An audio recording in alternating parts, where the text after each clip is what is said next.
a tick, a tock, a ticky, ticky, ticky, ticky, tick, tick, tocky, jump, with the bang, bang, boogie. Said up, jump, the boogie, boogie. It's the rhythm of the boogie to be.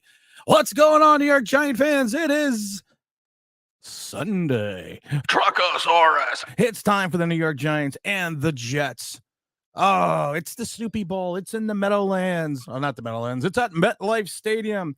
We got a report here. Turn on your location for reports. Injury reports here right now for the Zack Attack says DJ Reed, Sauce Gardner are in.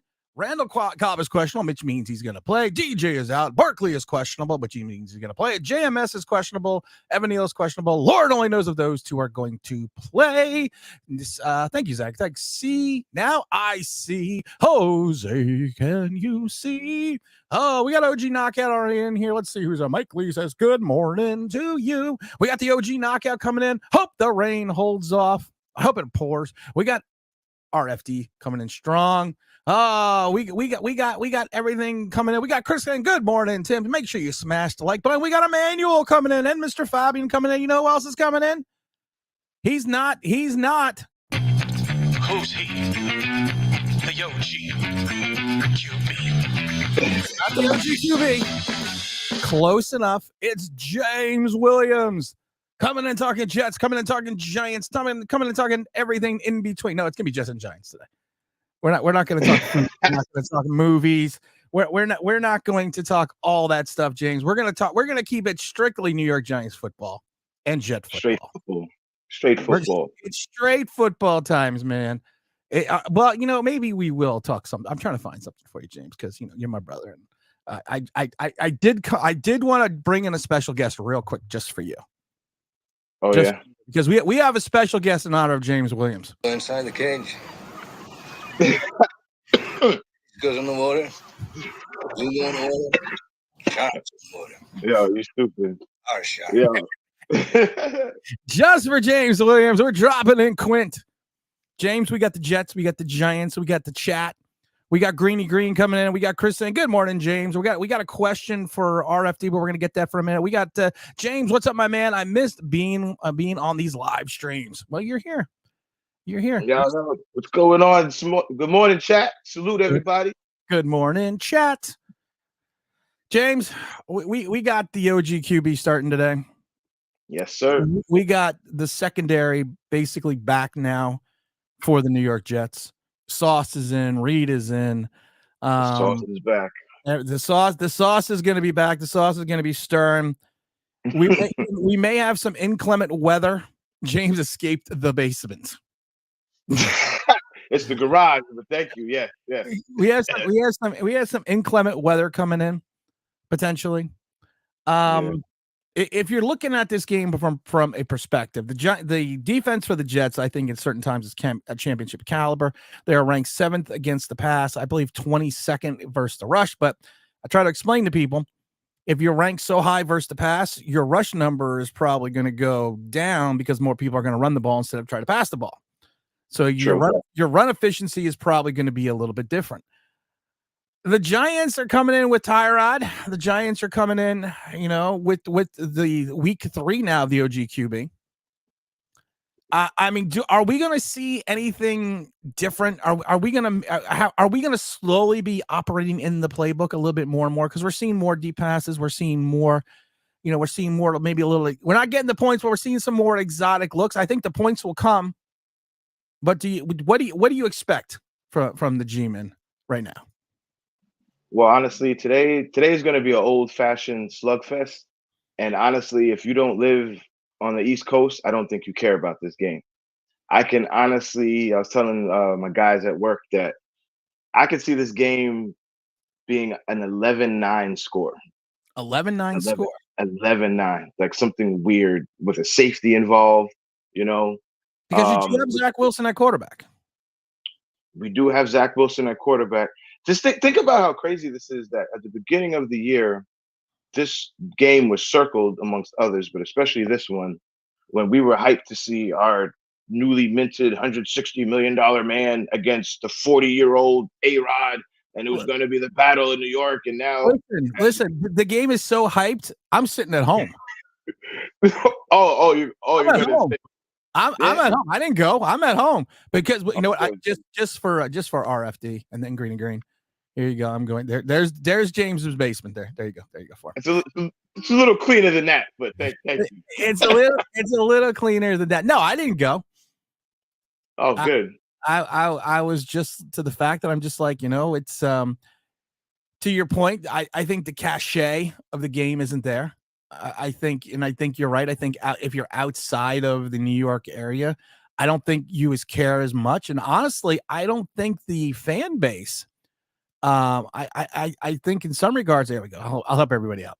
I think the players. I think the players itself really don't have that that fire that we're playing the other New York team. I don't see it like it was back in the 70s and the 80s and the 90s where you had this, you know, where you had this game, you had this rivalry. You know, who's the big brother of the city? I don't see that. I really don't see that amongst the players right now. No, you're right. I will say it is alive amongst the fans. Like I just went out for coffee and some breakfast before hopping on with my brother and ran into, of course, you know, people out, couple of Giants fans, couple of Jets fans. Jets fans are excited. Well, Jets fans are excited because they think they're going to make the playoffs. You know, I don't get the same vibe from us. You know, I know we've had a up and down roller coaster type of season, much like they have. But, you know, I think it's safe to say that the Jets have a much better defense. I think they had, as high as our expectations were, the Jets had higher expectations. They went out, they got Aaron Rodgers in the big trade. You have this defense here. You actually have a young stud in Garrett Wilson from the Ohio State. That was for Rob. For those that are unaware, Rob's father passed away about 2 weeks ago or a week ago now. I'm not sure the exact date. And he's actually at the funeral this weekend. So, you know, our best wishes and condolences to Rob and his family. But that's why Robert is not Mr. R0B is not in the chat today or in the house today. Of course, condolences to Rob and his family. We love big brother Rob. Wish he could be here, but we'll see him when he gets back. But Jets fans are excited, you know, as they should be. They've won. They beat the Eagles, something we've struggled to do. You know, that was the first time ever in their franchise history, which is crazy that they've beaten the Eagles. They actually, on paper, you know, have a chance to actually make the playoffs despite being in a tough division. With the players, though, you're right. I don't feel it. There's not been any trash talk. No. Leading up. Very quiet. Very quiet, very crickety, very cricket. Nothing, no bulletin board material, as we used to say. You know, it's kind of weird. You know, Jets inner city rivalry. You know, you got Mets, Yankees here, Rangers, Devils, Knicks, Nets, and Giants, Jets. But this week has been very quiet, brother. You're absolutely right. There's not a lot of fodder. It's been very quiet. And don't forget to hit the like button. We got the Pedro saying, "Good morning, guys. Love from Brazil. Let's go." You know what's funny? I'm not much into television. I'm much into reality TV, but I watch a show called Catch Smugglers. And it's all about catching smugglers and drug smugglers at the airport. You would watch that. I've watched a couple. And I know you watched it. Don't lie. And then I love it because, yesterday. It was Brazil. And all I know is I'm not going to Brazil. First of all, I'm not smuggling drugs. Second of all, if I was smuggling drugs, I'm not going to Brazil. I'm staying there. Let's just get that out the way first. We're not smuggling anything. We're not smuggling anything, but I am not going to Brazil to smuggle drugs. Damien says, we hear about the thing about DJ's contract that if he's injured, we owe him an extra $23 million in 2025. I didn't really want to get into the contract of Dan Jones. I really wanted to keep it Jets, and don't hit the like button. But everyone is saying, James, that the contract, this contract by Brian Daboll was such a wonderful contract. It was. We didn't give anything away, even though we could potentially suck till 2025. But yes, there is an injury stipulation in his contract where he gets another guaranteed $23 million in 2025. if Maybe that's what. if he retires or something goes wrong, and you take a look at this contract more and more, and now they're saying that potentially he's not coming back until Dallas, which would be week 10. Oh, great. So, and he's gonna come back in Dallas. In Dallas. We're not homers here, James. And I'm gonna, and I think everyone knows we're not homers here, and we say what we, and everyone in the chat and everyone subscribes to the channel. You this is, to use a 2023 term, this is a safe space. The basement is a safe space. Namaste. I gotta get that namaste. I gotta get that Drano out of. But the contracts, I'm sorry. I've said this before. If something went horribly wrong this season, you are going to be bad until at least 2025, 2026, because the contract was going to be an anchor. Yeah. And then to see the stipulation in the contract itself that there is another portion of guaranteed money, and you're giving it to a guy that missed 6 games and probably would have missed more games if the season didn't end with a neck injury. And now he's got another neck injury. I mean, we're going to get into Kavonne Thibodeaux. We're going to get into Carl Banks. We're going to get into all that stuff. But James already rubbing his eyes. But I just, like I said, James, I'm not enamored with this deal. I'm not enamored with what Shane did with this deal. And more that comes out, because we never know the details. Right. It doesn't look good. Well, you've watched more football than me. All of us in here in the chat are very knowledgeable. That's why we come here together. But I've never. It was the weirdest negotiation I've ever seen, to be honest, because we were negotiating against ourselves. This guy changed agents. Maybe that's why he changed agents, because he had to get that injury clause in there. And yeah, but that's a good point people miss. He changed agents. And it was almost like, to me, that Shane was standing strong. And there has been some rumors now that more and more rumors coming out that Mara got more involved. And there was the speculation, it's not even a speculation or rumor anymore, that Daniel Jones during the contract negotiations called John Mara. Oh, he called Daddy? Daddy, help me. They're being mean. They're not giving me what I want. They're being mean to me. They're being so mean to me. Don't forget to hit that like. Tim, R0B is in chat. We just talked about R0B. Zach Attack with a big old super chat says Carl Banks, Howard Cross, number 1A and 1A homers. We're gonna get into Carl Banks. Yeah, we're gonna get. Don't you worry. We're gonna get into Carl Banks, because I got a bone to pick with Carl Banks. And I know James does as well, because this whole but I want to talk about the Jets first. But this whole Kavonne Thibodeaux thing, and everything, it's just ridiculously stupid. And then we are now getting to the point again, James, and we're going to talk about this. I want to talk about the Jets again. We're getting to a point now where it's, well, he's doing the little things that don't show up on the field. You have to watch the film to see these little things that he's doing. Who it reminds you of? King of the almost sack.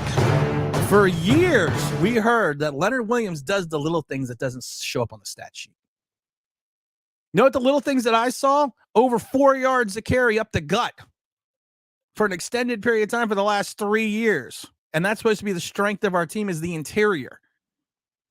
So I don't want to keep hearing about the little shit that people do that doesn't show up on the freaking stat sheet. And you have to go back and look at film and say, I guess I am getting this. You have to get into film and say, well, you see this? He was drawing them. I could also show you film where he's doing shit. I could show you film where he's being pushed around. I could show you film where he's being taken on by a tight end. And going wide, not being impactful. You want to talk about film? I can show you a lot of film. You want to take snippets of pieces and put them together and say, this is what he's doing. And then I love it, because I always ask people the same question. I'm going to ask you the same question, James. You have a choice. Thibodeaux or Parsons, who are you taking? Oh, Micah, all day with a broken leg. So Carl needs to take a big glass and shut the fuck up and stop being such a homer. Because when James Belcher, whatever his name was the defensive coordinator, you ripped his ass 12 ways to Sunday. True. Then you have a player that you like, and then all of a sudden, you are not allowed to say anything wrong. You are not allowed to say anything bad. Because if you do, you're not a real fan. You don't know sports. You don't know football. It's we're in a weird place in the world. We are in a weird place. We are in a crazy place. I've said this before, James. I've said this a million times. I've said it over and over again. Everyone has an opinion, and if you don't like it, Fuck you! everyone is allowed to have their own opinion. All right, we're going to get into that in a minute, but I want to get through some of these questions real quick. Yeah. Sorry. Of course. You know what's funny? James is supposed to be the one I'm supposed to be on Common James now. Let's see here. We got Fabian. It's going to be a tough game today. Green with the big old Hola, ¿dónde está la baño, por favor? Let's see here. James the man. Miss being on live streams. We got that. Good morning, guys, from Brazil. We got that. Let's see here. Oh, here we go. Zach Attack is saying wind gusts up 30 miles an hour in East Rutherford. I think that's going to affect the Giants more than it's going to affect the Jets, because it looks like Saquon Barkley is still dealing with that hyperextended elbow, James. And he is questionable right now. Yeah, well, he injured that in the last game, which I also think contributed to why he fumbled towards the end of the game. You know, he was hurt, obviously. Saquon is a beast. You know, he's missed a lot of games in his career, but if he can play, he's going to play. Right. And you have to appreciate that, especially in today's players, when a lot of guys where if they get a splinter, I'm taking the game off. So you got to appreciate that, you know. I love this one by Fabian. Them softies. That's all I have to say. I would have hung up on twice on Carl. Watch this. See that? Hung up on James. Did he cry? No, he didn't cry. It reminds me of a Christmas story with the kid with the red hair. And when he's going after Ralphie, cry for me, baby, cry, cry. Well, I have to say, and I know we're going to talk about the Jets first, but just to jump on that real quick, it was a little. If anybody has seen it, just go on YouTube, Google Carl Banks, WFAN. I live in New York, so I still listen to WFAN. Used to listen to Mike and the Mad Dog a lot. Miss them actually now.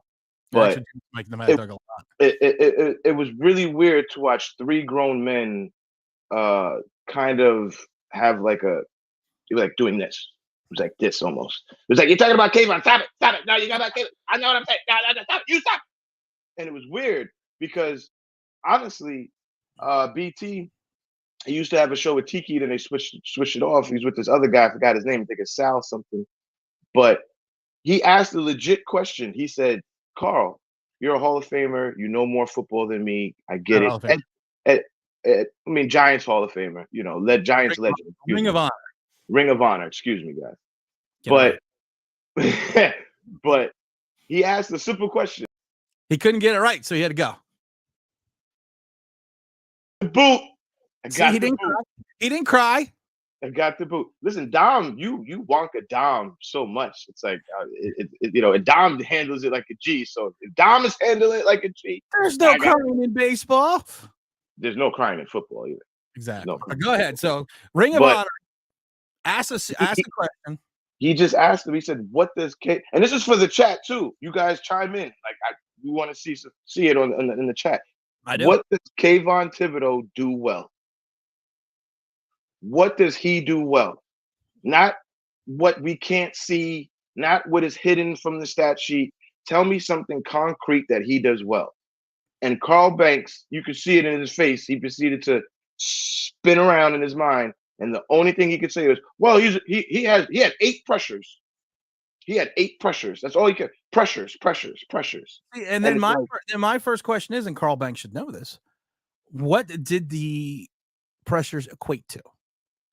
What was the outcome of the pressure? Because NFL teams track that. What is the outcome of the pressure? Well, even before that, if you have King of the Almost Sack and Sexy Dexy in the middle, and teams are double teaming Sexy Dexy or focused on the interior, shouldn't that open up for the outside for you to attack from the wing or the outside on the rush? So you should be applying pressure. That's not really like a hard thing to do if the That's what opposing he teams are said. focusing on the interior. So and one thing that I'll ask everybody, and this is very blatant and easy, and I'm surprised those guys didn't say anything to him, is what does Kavonne do to stop the run game or to impact the run game of the opponent? I never see him make a stop in the hole. I never see him blow somebody up. And again, he's in his second year. He's He still learning. has time to I change. don't He think he's can I don't learn, think he's a bust. I don't think he's a bust. he's not, we're not on bus train yet, No. but I will say we may be looking at tickets soon because defensive players should not take as long as an offensive player to learn the schemes, to get comfortable, to have an impact. I don't think he's a bust. I just don't think he is going to be as impactful as people think. That's it. Look at Aaron Donald. Yes, I know positionally they play two different positions. Look at Aaron Donald, though. How many times, James, does someone sit there and say to you, well, Aaron Donald does the little things that don't show up on the stat sheet? Never. Because you want to know why? Because you know where Aaron Donald is on the field because he is impactful. And you can see him. He is impactful the majority of the time that he's on the field. I'm not saying 100% of the plays he's playing, he's impactful, but I would say a good 60% of the plays, you see Aaron Donald doing something, moving the pile, making the tackle, getting in for the assist. You see it. You can see it with your eyes. I'll do you one better. I'm going to give you a couple names. You tell me if I'm wrong. When we drafted JPP his first year, did he have an impact? Yes. Yes. We drafted Justin Tuck his first year. Did he have an impact? Yeah. Yeah. Yeah. We've seen it more than Kavonne's first year. Okay. Well, yeah, if you're comparing it to Kavonne. Okay. So in comparison to Kavonne Thibodeaux at this juncture, the guys that I'm mentioning. But see, you have to remember, though, especially with Justin Tuck, he came in, he played 14 games, only had 31 tackles and 1 sack, but he also came back from the knee injury. He was coming back from the knee injury from Notre Dame, which is why he fell in the draft. So he wasn't as impactful as he should have been because of the fact that he was dealing with the knee injury. But was Justin Tuck taken as high as Kavonne? No, because you said he dropped. Yep. Also, we're not, even if you're not a bust, but if you were taken in the top 10, top 5, and you're not having the kind of impact you would expect a guy taken in the top 10, you may not be a bust, but then you're not that good either. As far as your draft selection shows, you should not have been a top 10 pick. Maybe if you were taken in the later rounds, it wouldn't be a big deal, or even in the second round. But a top 10 player is supposed to change your life.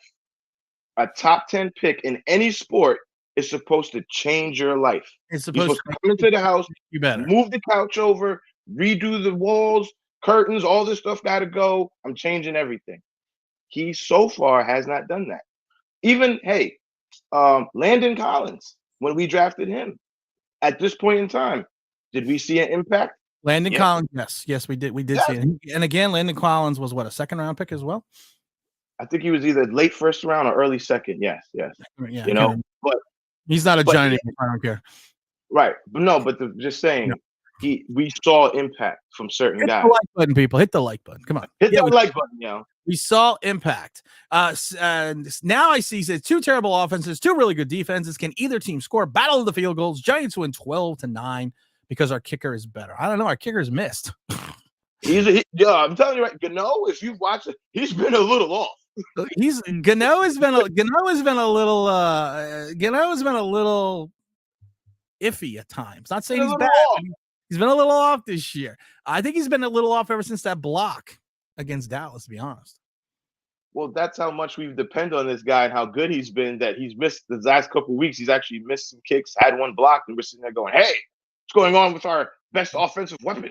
What's going on with the Gano-O-Matic? Fabian says Giants because Giants fans know deep down inside the game might be impossible to win. We got condolences out to Rob and his family as well. We have smuggled in an imposter at quarterback. That's a good one. Michael and Sarah, they're saying hello, and I think they're also at the mall. Yeah, they are at the mall. OG says they only have 6 draft picks next year. The Giants only have 6 draft picks next year. I haven't looked into that, OG. Maybe you know better than me. I'm not even trying to project yet. I'm just. I haven't even looked into the 2024 draft, to be honest. No. I'm Giants pick. Yeah, they have. Hold on, 6. I don't know. They're at the 6th overall pick right now. Maybe that's what he meant. They're at the 6th overall pick right now. If the season was the end today, David says, did the GM see any college games this weekend? I don't know. I didn't look to see if they did. Fabian says, but you can't blame the season on DJ. A team is supposed to survive a quarterback injury. Mike Glenn says, Tim, appreciate the safe space away from the stands. And Razzle says, hit the like. Mike is right. And one of the points when we were making about Carl Banks and even people like Howard Cross, you're not allowed to have a different opinion. You're not allowed to have, and I saw the whatever it was, the interview or parts of the interview, because I watched it on Twitter, James, but you're not allowed to have a difference in opinion. And also, one of the things I was more upset was they stole my bit. What? I've been hanging up on people forever. Oh, look at that. He's got an Ohio State mug. I don't like that. See? But you know what's crazy? It's not like Carl was talking and they just went, all right, get out of here, Carl. Next caller. They didn't totally shun him or shut him down when he was trying to make a point. It was kind of like the conversation had kind of died down. Everybody had made their points. It was just from the end. He was like, all right, well, thank you. They treated him like a regular caller instead of a former player who had some clout on the radio. That's all it really was. They kind of just shooed him off.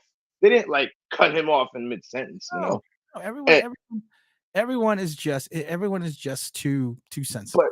But what is it about our team, our fan base? Because I was talking to my boy about this yesterday. That if you say anything negative, then you're not a fan of the team. Because even Carl Banks said, well, if you're watching the games and you're not looking for positive things and you're only seeing negative, then you're not a real fan. When did we get to the point in society that men, especially in sports, aren't allowed to talk? If I'm seeing nothing but negative things, maybe I'm just seeing negative things. But you know why, James? You know what the problem is with the people here? What? Because I like to think.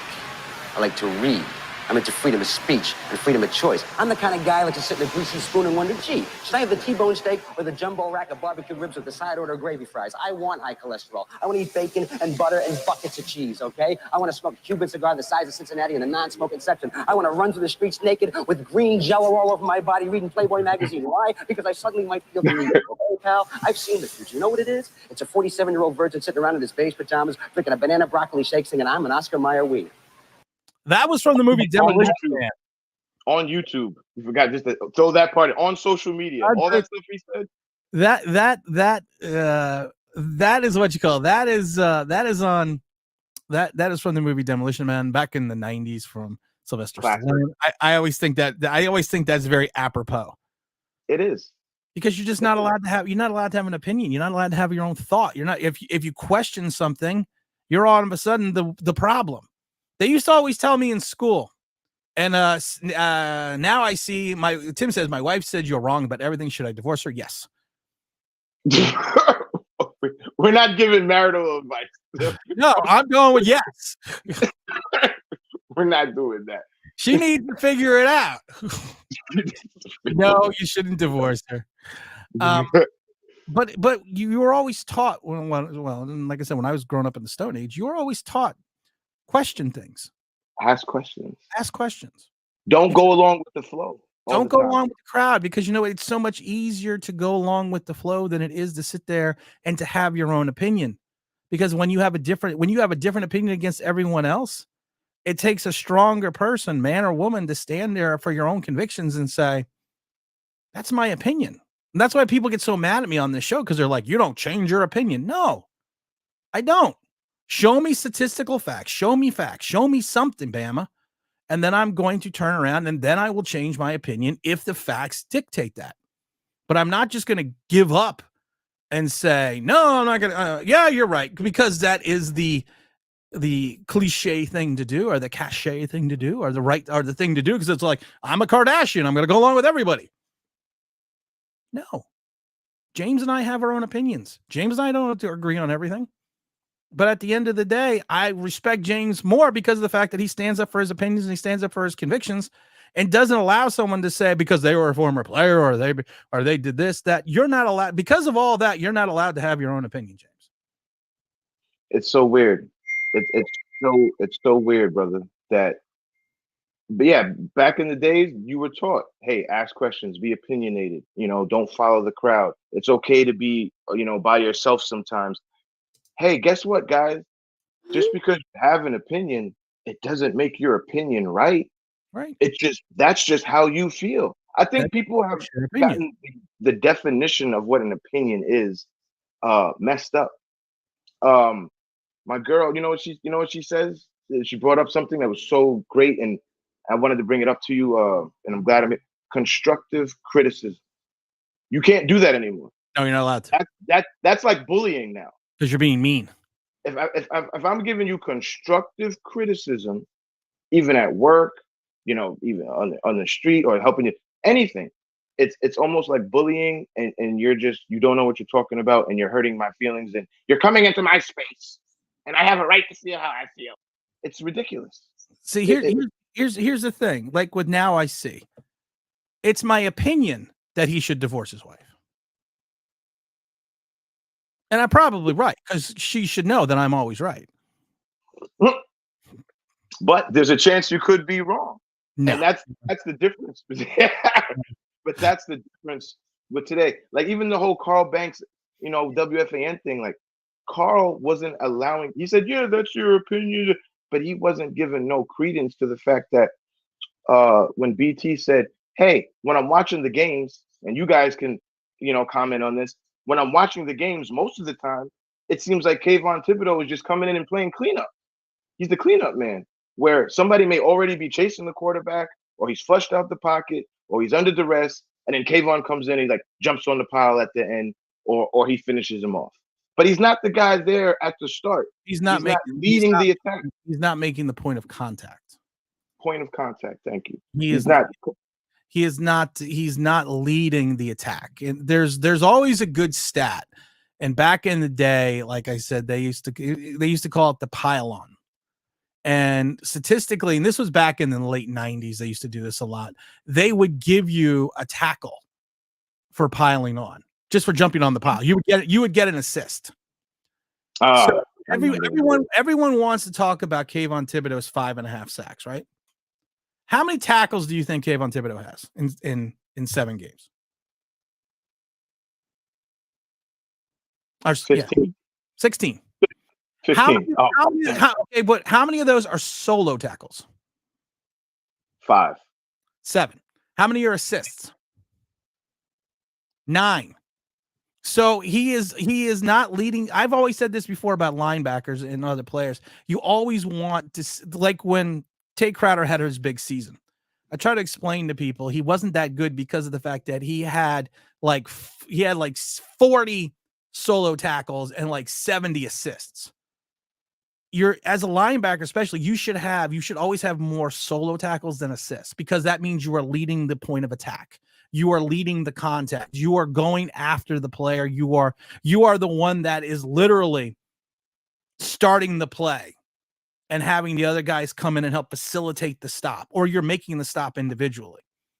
But when you have, and like I said, this is over 7 games that he has 16 tackles. Yeah, and people point out he's got 5 for a loss. That's great.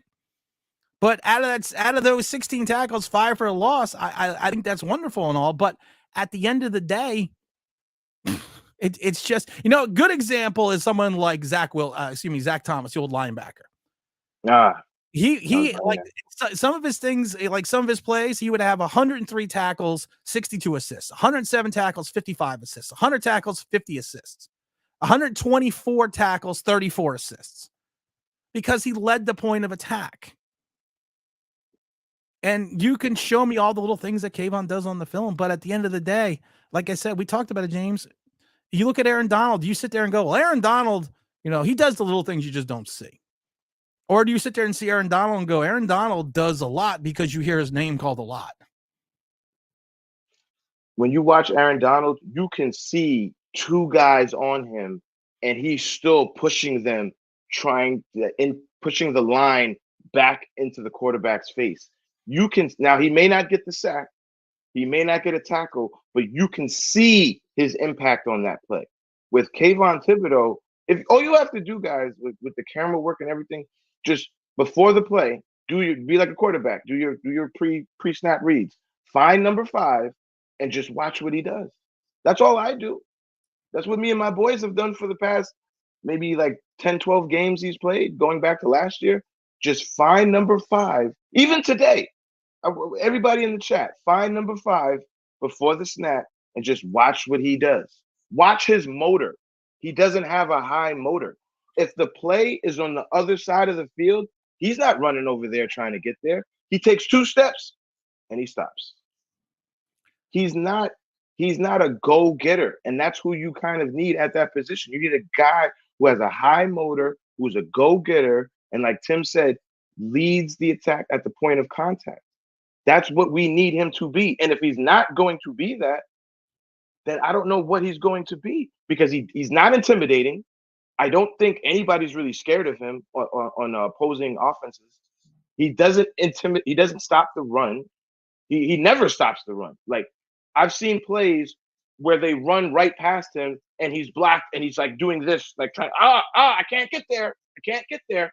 I tried. Like, it's kind of baffling, to be honest. Baffling is a good word. Mike Glenn, we got the Mike Glenn super chat. Fromm and Glenn have fans with PTSD. Should the Giants have let DJ walk in with Tyrod as a bridge and drag a quarterback into this year's draft? I said they should have let DJ walk before the draft. I said they should. I said because of the fact that you are allowed to trade up in the draft and you are allowed to do things like that. But to the point maybe that Shane and Dable did not have a quarterback in mind that they liked in the last draft. I mean, I personally would have let DJ walk to use the salary, use the money to fix the offensive line and some other issues. And we've said it before, James, the worst thing that Tyrod Taylor has played better than Daniel Jones. That's a fact. And statistically has been better than Daniel Jones. Is the offense better? It's about the same. But here's the thing. You and I have talked about this. I said the worst thing that could happen for the New York Giants, that Tyrod Taylor will come in and not be tremendously better, and the offense won't look tremendously better, but it will look the same. So you dropped $160 million on a quarterback, and a guy who's making $9 million over 2 looks the same. It's no difference. So could I have brought in a Trubisky? Could we have brought in a Mariota? Could we have brought in a Baker Mayfield, who I think he's only making $6 million, and had the offense look exactly the same? Baker Mayfield's a good point. We could have brought in a guy like a Baker Mayfield, who is a name, who does have some talent, and we could have done the same. We could literally have the same record we have right now. Now Baker Mayfield's got baggage. It's not like he could have just. It's not like he was just going to come in, and he's got some baggage. He bounced around a little. I liked Baker Mayfield. We talked about it before. I thought when they released him the first time, I would have brought him into the Giants, but he's got some baggage to go along. So I can understand why they didn't go for someone like a Baker Mayfield. He's also a slight of build. He's a smaller quarterback. He's not really going to run the same style offense as Daniel Jones is going to run. But what offense is Daniel Jones really running, or has he? What offense have we been running with? You say that as a legit question, and I ask you, what offense are we running under Daniel Jones? A very bland offense, a very vanilla offense. Let's get to these chats, James. I got to get to these. Let's see. Fabian says Giants legends does not mean you can't hang up on the whole interview. It was a cringe. It was. I didn't was cringe. It was cringe. It was pretty cringe. Don't worry, OG. Jones will be sitting behind the replacement next year. If Tyrod Taylor wins today, and it's going to be a giveaway. I have if Tyrod Taylor wins today, we have something special for the Who's he? The yo. That's so funny. We actually have Who's He, the OGQB memorabilia. If he wins today, that we are going to give away on the next live stream. And the live stream will not be on Tuesday as normal at 6:45 because it is Halloween. So maybe we'll do It would be kind of weird to do a live stream on Halloween night, right? Like, who's going to be home watching that? I don't know. But we usually do the live stream at 6:45 on Tuesdays. We'll do the if they win, we will do the live stream 6:45 on Monday. So little programming change. We'll make sure you're there on Monday at 6:45 if the Giants win, and we will be giving away the OGQB. Who's He, the OGQB memorabilia. This is going to be a giveaway. This is we're not selling it. Just like we gave away the King of the Almost Sack memorabilia. We're not going to sell that. And like I said, right now, if those that do not remember, this is now, we only gave away a couple of these. These are now collector's items. That is hilarious. So these are now collector's items. So just so you make sure you get that. Oh my God. I just think of Joe Pesci. I just wish I was big once. One thing I got to say though, just to play devil's advocate, is we may not be scoring a lot of points with Tyrod. She said, but the offense looks different. But you cannot take away the fact that they have not scored. They've held on the ball. And honestly, here's the thing. And again, people are going to be like, you're defending Daniel Jones. I'm not defending Daniel Jones. The Giants ruled, even though they lost a lot of those games with Daniel Jones, they ruled the time of possession.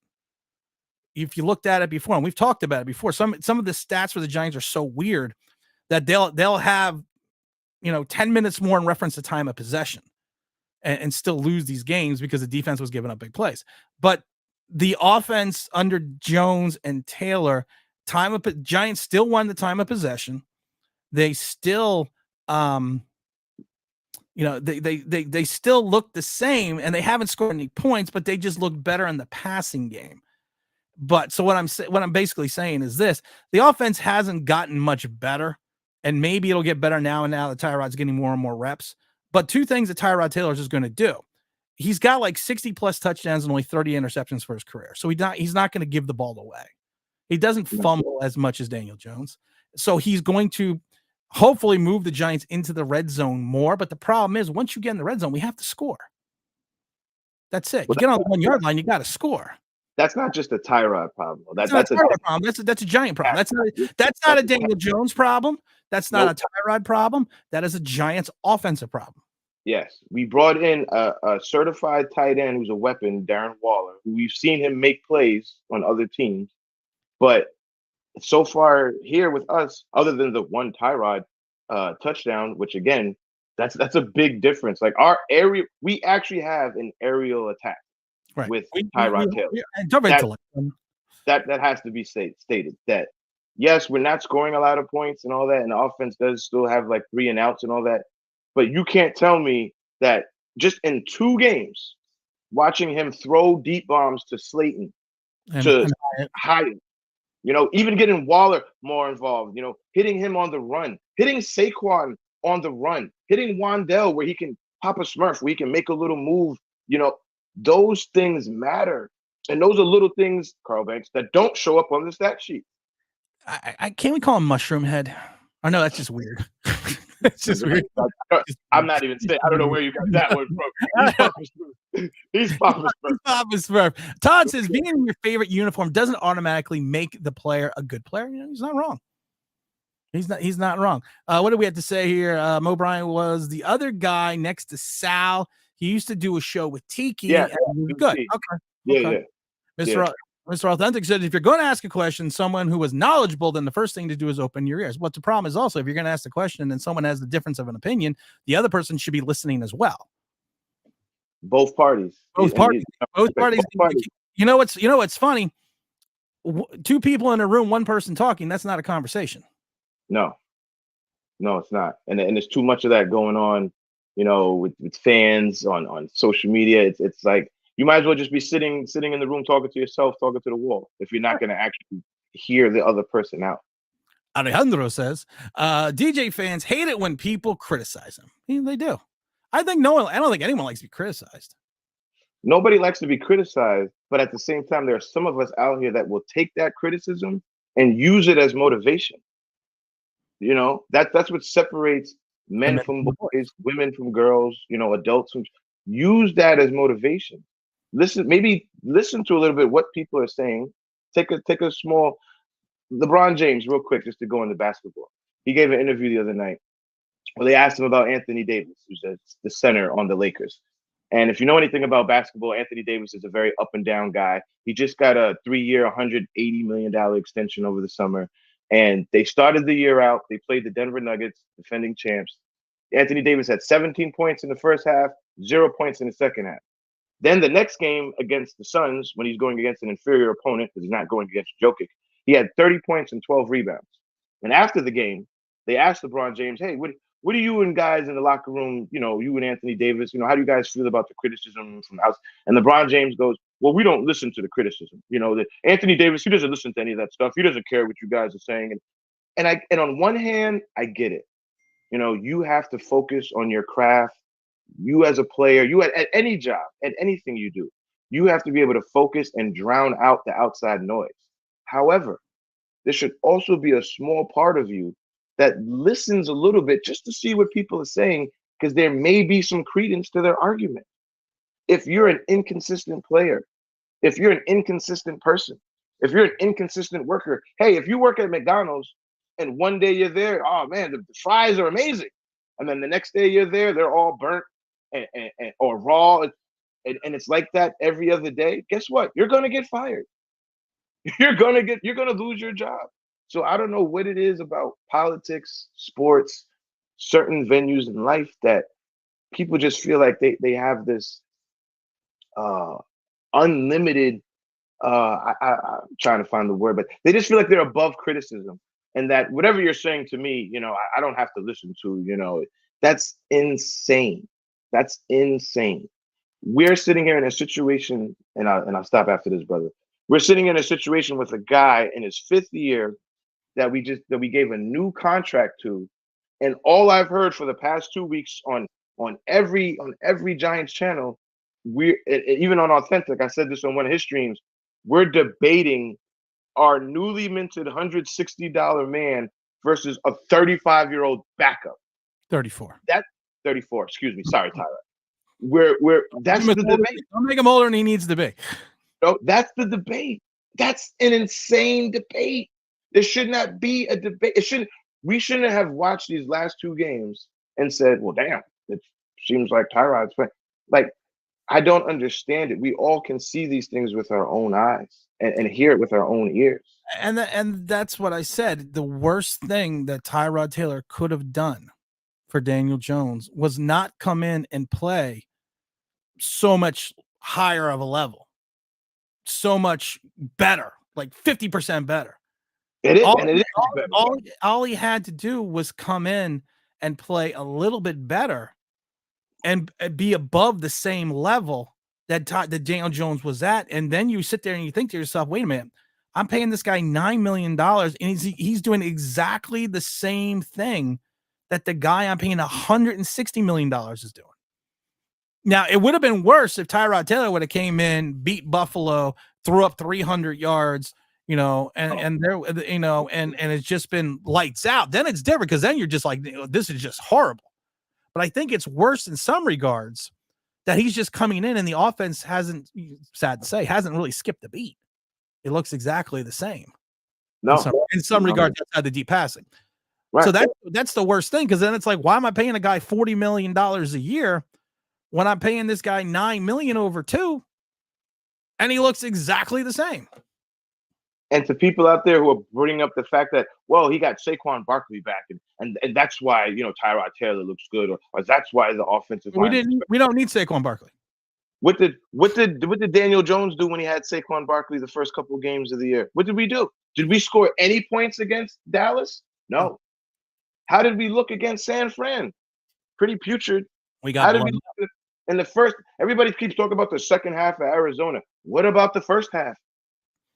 If you look at the game as a totality, we made a comeback. It was great. You know, they eased up. You know, they were blowing us out. They stopped blitzing, like you said on one of your videos. They stopped. Excuse me, not Tampa. Arizona went into a Tampa 2 late. It was late third quarter, early on the rest of the fourth. They basically just decided to sit on it on defense and not try to give up the big play. So they would lose. They do what a lot of teams do. You get the lead. You're a bad team. You go in the tank. And you ease back. You don't ease. You just try not to. You don't try to win. You try not to get beat. It's crazy. Like if you watch the games, look at it. Even today. Let me ask everybody in the chat: if Daniel Jones was healthy, and they said Daniel Jones is starting today, would you even think we had a chance to win against this Jet defense? I'm not even going to give my opinion. I'm just putting that out there in the universe. If Daniel Jones was playing today over Tyrod against this Jet defense in this crappy weather, how would you even feel like we had a chance to win? Just think about that. Just think about that to yourself. Like, would we have a chance? Would you feel comfortable? Would you feel good going into this game? Like, oh yeah, we got a shot. I mean, you always have a shot, but you have a every given Sunday, any given Sunday. Zach Attack says DJ has a cervical disc injury, a la Tony Romo. I don't know. Is that true? Does he have a surgical? You know, it's funny. I was reading something because I was going to try to save Zach. You know, I know he's the Googler. He's the man. What up, Zach? That I actually did read on a list of his injuries over the course of his career. Yeah, I did see something that said cervical neck strain. No. Cervical. You know, and it's like I'm sitting here and I'm like, wait a minute, this guy, and I think he's had multiple cervical strains in his career, like, you know, different one than the one he had a couple years ago. I never hit the like button. Let's get up to 50. I didn't know that. Let's get to, we got a lot of these people in the chat. Let's get to these chats, James, real quick, because we are 40 something minutes behind in the chat. Washington is shopping players, says OG. What do you think about that? We need an edge rusher. We're not going to get Chase Young. Nope. Not funny. Not too long ago, people didn't want Chase. Guy goes, says, holds up, sips coffee. I got you. Tibbs has been criticized. It will make him a better player. I don't think there's anything wrong with Tibbs as a player. I just think that he might just be what he is. And that's not always guaranteed to make somebody. Yeah, and that's not a bad thing. Everybody doesn't have this. Everybody has a heart, but everybody doesn't always use it. So criticism sometimes. Yeah, I'm not saying he doesn't have a heart. All I'm just saying is he just may not be as good as advertised. And we knew out of college he was going to play the run better than the pass. I mean, excuse me, than the rush, because he had. I likened him to O'Shane Ximines when he came out of Old Dominion. O'Shane had one move and relied on speed. Kavonne basically has one move and he just kind of forgets, and he's learned it the last couple of weeks that he needs to cut his play back inside to the field and not go so wide on the rush and have the tackle push him to the outside to the sideline. And he's been doing that the last couple of weeks, so you can't fault him for that. But he's not a big guy. You know, he's not strong. I've seen linemen take one arm and just hold him at bay like you would do a little kid or somebody smaller. Seen tight ends do it. There's a great meme, and I sent it to Dom, and it's this little kid, and his dad has got him by the head like this, and he's just swinging his arms at his dad. And yeah. I sent that to Dom because it reminded me. That's exactly what I feel like. We're gonna get these super chats, but I want to get to some of these people that we've not neglected, but we haven't gotten. He's all jive talker, Kavonne Thibodeaux. Yeah, you can't come in. You can't come in. You can't come in. I think it's JJ Walker. He's a jive turkey. You can't come in and say you're going to get 17 sacks your rookie season and then not. But that's that people talk. I think Kavonne does well, not in coverage. Well, he's not a coverage guy, so I'm not worried about that. He can help the opposing running backs get 4.9 yards a carry. Isaiah Rodgers says, the problem I have is Sal is the same criticism. Don't go towards DJ. Is Sal the guy on the radio? I'm assuming. Sal, I'll be honest. BT is Sal. He has a lot of weird takes. He just has a lot of weird takes. It's kind of like the guys in the Giants community on YouTube. People just say stuff because they want shock value. They want to be out on the ledge. They want to say something. That guy was saying he thought much like Greg Jennings at the beginning of the year, that Daniel Jones is going to be a top 10 quarterback. That went out the window fast. Real fast. Criticizing players, says Fabians, makes him better. Chris says, right now, the only thing I can see Kavonne doing is he talks a lot. I like I said, back in the day, back in the old day, back in the Stone Age when I played, really Stone Age when we wore leather helmets. I always talk about, I had a position coach who was very Southern guy, big Southern guy. And like I said, we've talked about it before, and he used to tell me all the things I would do wrong. And he used to, I would come out of practice sometimes like I would sit there with my number 20 on. I'd put my head down, take my helmet off, and I'd sit there and I'd be like, I have to be the dumbest player there is because I can't fucking do anything right. I mean, I literally can't. You're not supposed to be here. You're supposed to be there. Who's your man? That's my man. No, that's not your man. This is your man. You're supposed to be in containment. You're supposed to, okay. And sometimes you would just be like shell shocked. But I will tell you this, come Saturday, I did not miss an assignment. I was where I was supposed to be because he literally spent a week yelling at me, telling me how dumb I am. And I'll tell you this, I must have learned something because it's stuck. I may not have made the tackle, but I didn't miss my assignment. So, and I think there's nothing wrong with, criticism. And to the point we talked about before, it's constructive criticism. And I don't agree with people's coaching stances that the degrading of certain players and yelling at players at practice. But back in the 80s and early 90s, that was commonplace. It was almost weird if your coach didn't yell at you. Like you would almost come back to the bench like, oh, he didn't say anything. I missed that block right there. He didn't say anything. It's kind of weird. I love it though, because there's fact that, and James can attest to, James is a little younger than I am, but he can attest to this as well. Back in the day, there were things that were said on the practice field and in the locker room and on the sidelines. And even when I was around Tampa in the early 2000s, there was still things that were said and done that you could never say today without getting some type of lawsuit or someone. Oh, you'd be canceled. You'd just be done. Canceled. Thank you. I couldn't think of the word. Done. You would be done. You would be out the door. I played DB in high school, junior high, and my boy, he played linebacker, defensive end. Switched off. My coach, who was white, loved him. I loved all my coaches. Coach Williams. He used to call me and him. He used to call him Pork Chop, and he used to call me Hood Urkel. He used to call me Street Urkel because I wore glasses. I actually went to class, but I had this other side. He'd be like, "You're a little weird. You're a little weird, Williams. You're like a Street Urkel. I don't know. You and your boy Pork Chop over there need to get it together. Matter of fact, go take some laps. Go take a lap." And I mean, he called me some other things, which I'm not going to say. But running laps is solidarity. We learned that. But it was just okay. It was just, I didn't take it any kind of way.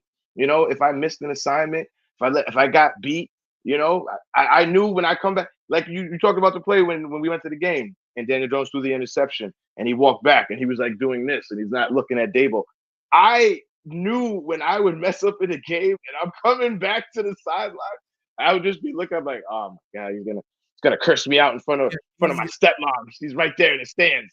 I always laugh because I always tell people, have you ever watched the movie Varsity Blues?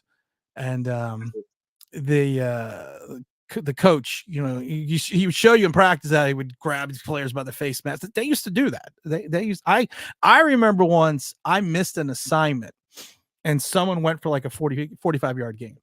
I got pulled off the field immediately. And I swear to God, my position coach was probably, I would say, 7 yards on the field before I got to him. And he basically grabbed me by the face mask and dragged me off the field, took me to the bench and told me to sit. Yes. Been there. And then just walked away. Yes. And then I'm like, can I get some water? but back in you were so scared.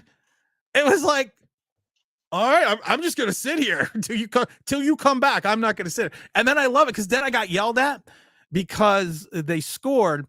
The offense gave up the ball, and I didn't leave the bench, so we got a penalty because we only had 10 minutes on the field. And then he came over and said, "What the blah, blah, blah, blah, blah, blah, blah, are you doing?" And I told him, "You told me not to leave the bench." I'm doing what you told me to do, coach. I'm not trying to get it. And then I love it. I'll have to find the picture because I think my dad took the picture. Oh He grabbed me by the face mask again and pulled me back to the sideline to go out on the field. I was like, yeah, like, I can't do anything right. It's like I can't do anything right here. In today's society, people would be like, "You can't do that to my son." You can't do that. Don't forget to like button. We got 100 people in the room, like 47 likes. Let's get 60 likes. Mike Lynn says, "Why are people praising this terrible O-line?" I think you said it before, James. I think and we've said it million times before. A good quarterback or an average, above average quarterback can make your own line look better because of the fact that A, he gets rid of the ball, B, he makes the proper shifts and adjustments, and he has probably some pocket awareness and some pocket presence, understands how to climb the ladder. So yeah, I mean, I believe it's the quarterback that's making the line look better because Justin Pugh had a pass blocking rating of, I think it was like 14.6 or 16.1 last week. And I know everyone wants to talk about Phillips, but nobody wants to talk about the Phillips play where he just missed Montez Sweat. Yeah. He didn't even see him. Yeah, he was literally doing this, and Montez was over here. And I was laughing with my wife, going, "Who the hell is he blocking?" Yeah. He looked good. He looked good backpedaling, gun back in his pass blocking and say, "He looked good." Just his man had already gone around him. Some people out here, honestly, Tim, because I've had to have this discussion the last 2 weeks. They don't understand that, which is crazy. But hey, we're here to learn and educate each other. Ooh, I like that. If you have a quarterback that he doesn't have to be Aaron Rodgers. He doesn't have to be Joe Montana. But if he can read defenses, if he can make pre-snap reads, if he can change plays at the line, and he gets the ball out quick, your offensive line won't have to stand there like they're holding up holding up a dam, right. And if you think about it, the offensive line that Tyrod Taylor had out there against Buffalo, worse. I mean, how many starters were on that line from the beginning of the year? Azuda went out with an injury. Pugh shifted over to tackle. No, Pugh shifted from the couch to tackle, then and then changed positions in the game. So it's like that guy was working with a completely makeshift offensive line. Yet we were moving the ball. He was taking shots, and like you said, time of possession, offense, nothing really looked that off from Daniel Jones, except for the fact that he wasn't taking as many sacks, and we had an aerial attack. You're right. Simply because our quarterback could read defenses and he got the ball out quicker. That will make a horrible offensive line look pretty bad. Big super chat from Tuto. Massive salute to the boys and to the big boss from James. All the diehard fans in America. Please screw all of the Ginny Jets and Karen Rodgers. We're going to forget about it. Thank you for the big old super chat, Tuto. What do we got? I got to get back to these messages here because I'm trying to get to everyone, but James and I have just been talking too much. This is sorry, y'all. Sorry. This is like James. This is like James at my house or on the phone. Sorry, y'all. Let's see here. I don't want to go too far back. Mo says, to be fair to Carl, he did mention something about pressures. He did. All I'm saying, we're not saying anything about Carl Banks. All we're saying is it's not that big. I even said it's not that big. You got hung up on. It's not that big of a deal. It's not that. It's not that big of a deal. And they're gonna say, "Well, Carl Banks is a respected person." Nobody was. If you watch that whole interview, James, no one was listening to anyone. No, much like offensive. Listening as much as those other two knuckleheads weren't listening. You got to listen in any conversation. You speak, but then it's time to listen, and you have to listen to what the other person's saying. Otherwise, you're just going around in circles like they were doing. Mr. Authentic says, Sal and Tierney have low football IQ, no way around it. Yeah, but they're also on WFM radio. Yeah. No, but he's right though. They're pretty but they're doing something right. But again, we've talked about the fact that someone's going to say they have a low football IQ because they don't agree with the opinion that they gave. No, I'm saying that because of their Daniel Jones stance. The guy I'm just saying in general, if you can't sit there and say someone has a low IQ because you don't like their opinion. Oh, James and I are fucking morons. Like Carl was trying to listen from day one when I was just getting to know you on your streams. What was that? I was like, Daniel Jones sucks. We should have never taken that. And I love this because BT's low level came. He says Kavonne just jumps on the pile. That's goofy shit. No, it's not. It's truth. That's why they call it pile-on stats. That's back in the 80s and 90s. It was a pile-on tackle. They would just check you off as an assist because you jumped on the pile. You just proved your own point. He probably could have maybe worded that differently, but his point is still the same. That Kavonne, he's not leading the attack, and he kind of just jumps on at the end. But that's what back in the 90s, that's what the stat was called. Even in the truth, it was called a pile-on stat. That all you did was jump on the pile and you got an assist. True. That's literally what they used to call it. I didn't make that term up. No, you just made that up in your basement. I just made it up in my basement. Who said they didn't like Kavonne's body type? Whoa. Whoa. We're gonna leave that with Tim's mushroom comment. That's just kind of weird too. Yeah, we leave that with a mushroom comment. That's a weird way to look at football. Kavonne is an outside linebacker. Dexter only has 14 assists.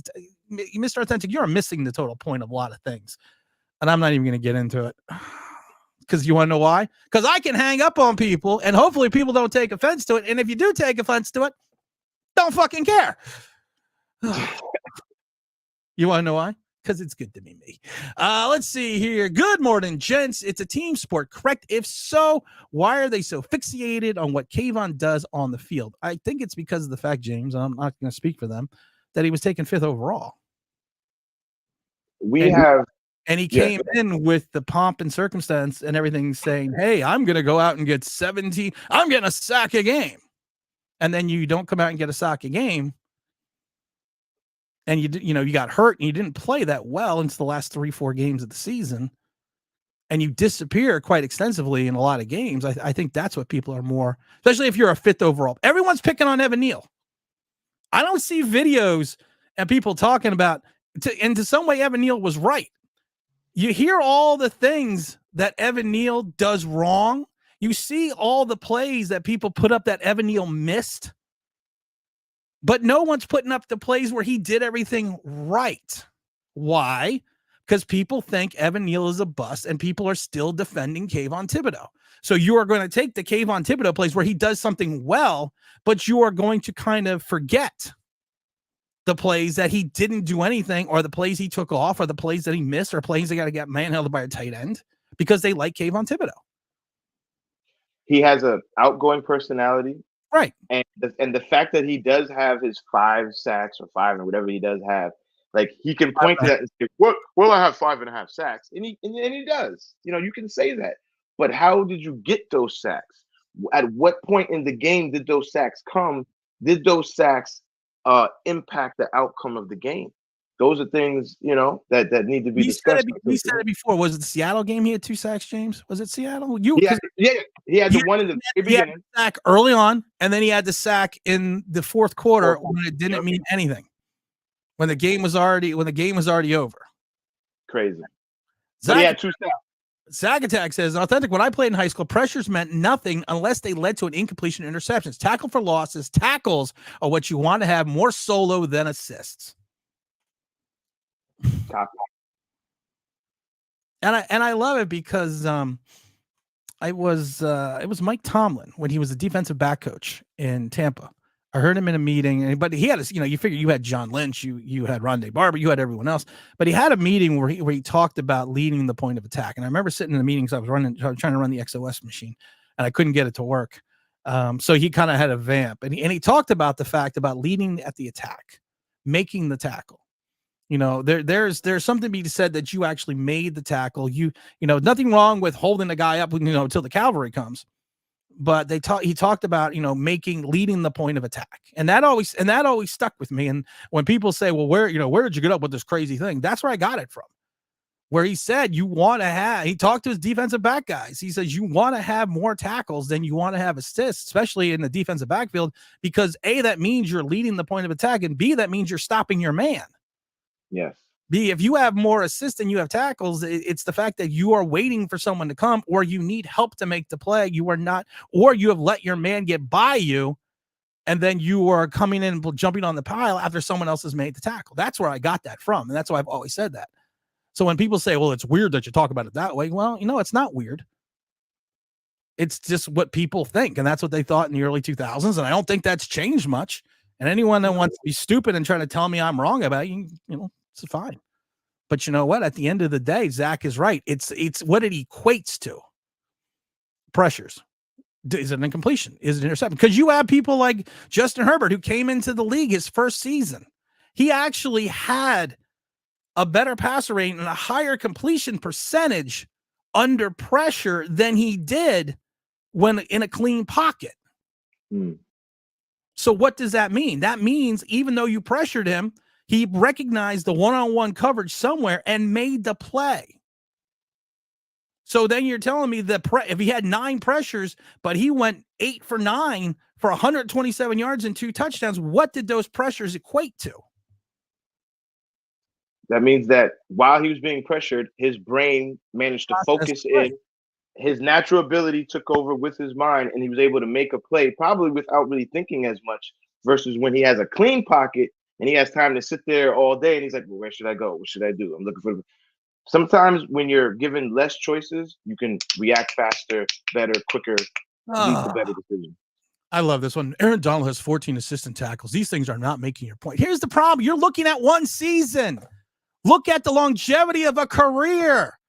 You want to come and say something stupid, make sure you back it up with facts, because of the fact that you're taking Aaron Donald, who's now 38 years old or wherever he is, and trying to compare him to a guy that's in his 20s.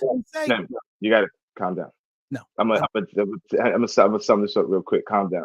Because Carl Banks did the same thing with the guys on the radio. He brought up Khalil Mack, and he said, look how many Khalil Mack has this year. Now, if anybody who knows football, you've been watching football for the past 5-8 years, Khalil Mack is a way better player than Kavonne Thibodeaux is right now. And Khalil Mack in his first 2 seasons was a way better player. Khalil Mack back in the day was Khalil Mack is played a while now. He's got 7 sacks right now, Khalil Mack, in 24. Yeah. I love it. He's got 24 combined tackles. I guess how many assists he has? 8. But you can't bring up a guy who's been arguably like a defensive player of the year or defensive player of the year candidate and compare him to a guy like Kavonne, who's still learning and Kavonne does not have the motor Aaron Donald has. He does not have the motor Khalil Mack has. Those are facts. That's not even nothing to get excited about. He just doesn't. You can watch the play and see it for yourself. It's kind of like the Evan Neal thing. We have 3 guys on this team that we picked in the top 10 that are supposed to be life-changing, and they're not changing life for the better. We'll say they're supposed to be foundational pieces. Foundational pieces, life-changing. We won't go with life-changing. We'll go with foundational. Foundational. Okay, we'll use a better word. Foundational. Even though, in my opinion, if I take a guy in the top 5, all I know is Kavonne Thibodeaux and Evan Neal aren't changing my life. Neither is Daniel Jones. Exactly. So we have 3 guys on this team at important positions, 1 on the offensive line, 1 defense, 1 quarterback, and if we whiffed on all 3 of those guys, it's going to set us back. You can't whiff on 3 top 10 picks and think the team is going to be good. That's a fact. That's not conjecture. That's a fact. If you miss on the quarterback, you miss on one of your offensive line main stalls, and you miss on a defensive guy who's supposed to help the defense and make it impactful or a threatening defense, rather, that opposing offenses are worried about, and you whiff on all those guys, you're going to be set back. That's not even nothing to get excited about. Kavonne Thibodeaux is not going to be Aaron Donald. Let's just throw that out. He's not going to be Khalil Mack either. Let's just get rid of all that crap. Now, I don't even want to compare guys who have put in the work for 8+ years and have established themselves, and we're trying to make comparisons to a guy who, honestly, half the time on the play, you don't even see him on the TV because he's pushed out the play.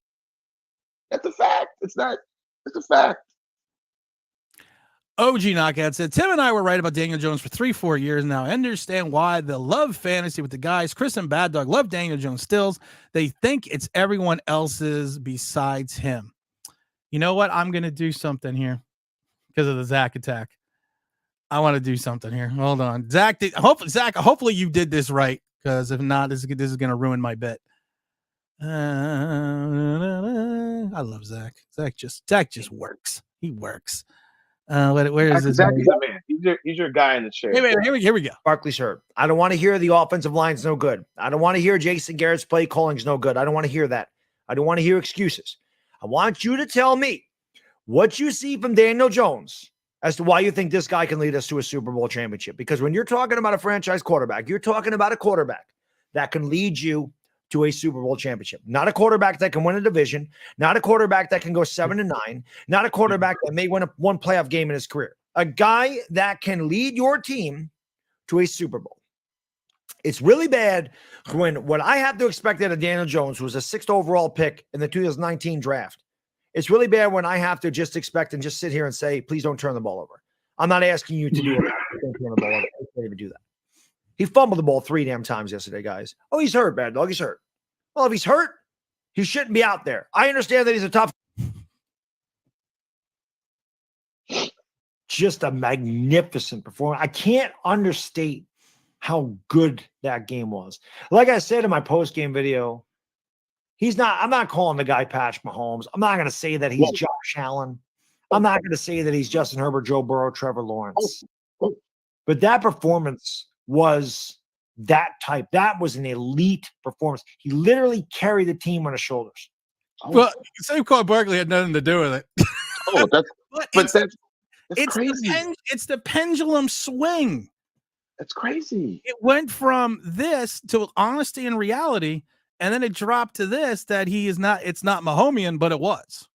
And I'm not picking on Bad Dog because a lot of people do it, but I had Zach go and pull a bunch of clips just to show that, okay, someone's opinion was this.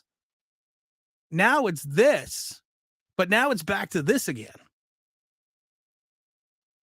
And I've said it's the pendulum swing that kills me with Giant fans. And I'm not just picking on Bad Dog, but I'm just using that as a point that because he has a platform that he literally spelled things out that everything Daniel Jones did was wrong. And then he had one good performance against a bad Minnesota team in a dome, and he's Mahomian. Not saying he's Mahomian, but it was on that level. You shouldn't even all those guys he mentioned, Lawrence, who I call Sunshine from remember the Titans, but Lawrence, Burrow, Mahomes, you can't have a guy play one good game and then say, oh, that was Mahomes. That's what we do in Giants land. Right. A guy will have one good game and we'll take like some great all-timer and we'll be like, oh, that was like that. That was like Joe Montana. That was like that was like Terrell Davis in a Super Bowl. I don't know why we do that. I can't explain it. I'm 41 years old. I'm not perfect. I don't know everything. I'm wrong all the time. I tell people, go to my house. They'll tell you I'm wrong all the time. Do you know what I said? And this is going to sound a little crazy, but what people are doing with Daniel Jones and how they're still talking about him and how they're still saying, well, he's better than Tyrod and all this. That's like me sitting here going, well, if we would have taken Dwayne Haskins when I wanted to, we'd be in a lot better position than we are now. How do I know that? That's just me saying something. Well, I have no evidence to back that up. I have no proof. I'm just making a statement. It was like when Tyrod Taylor ran the bonehead play in Buffalo and they didn't score at the half. And everyone was like, well, they should have just kicked the field goal. What happened last week, the very first field goal for Graham Gano? Oh, he missed. Or got blocked. He missed. He missed. So you don't know that if you would have went in and kicked the field goal, you would have gotten the points because of the fact that you don't know what's to James' point. You don't know what's going to happen. We do that too much. Everyone makes an assumption, but at the end of the day, you could miss. I got to get to the super chat for vicious vigilant. Let's see here. As I think we should sit back and wait until the end of the season to call Kavonne Thibodeaux a bust. Yeah, he had 2 drop picks for 6s, but there's plenty of football left. He's young. Shout out to Tyrod for making history. Go Big Blue. Yeah, something we didn't talk about. You're right. Tyrod Taylor, the first black quarterback to start and win. Geno Smith, of course, was the first black quarterback start in the 100+ year history of the New York Giants to start and win a game. We don't count Geno. We don't count Geno. Yeah, we still count Geno. He counts, but he doesn't count. But I don't think anyone's calling Kavonne a bust. This is the thing. You have so many people calling Evan Neal a bust. You have people breaking down his bad plays. But to Evan Neal, and like I said, I don't agree with the flipping burger comment with Evan Neal, but to Evan Neal's point, he even said it. Everyone's just looking at the things that go wrong. No one's listening at the things that I did well. No one's pointing those out. And it's the same thing. Everything's being pointed out, everything that Kavonne Thibodeaux does well, but no one's looking at the things that he hasn't done well. Well, let me ask you this. Why did Evan Neal look so, not light years better, but why did he look more competent in the 1 game with Tyrod under center than the 5 games or 4 games he played with Daniel Jones? That's a good question. Why is that? If Evan Neal has been working with that offensive line and the unit in mini camp, off season, all this stuff with Daniel Jones, why did he look so bad those first 3-4 games?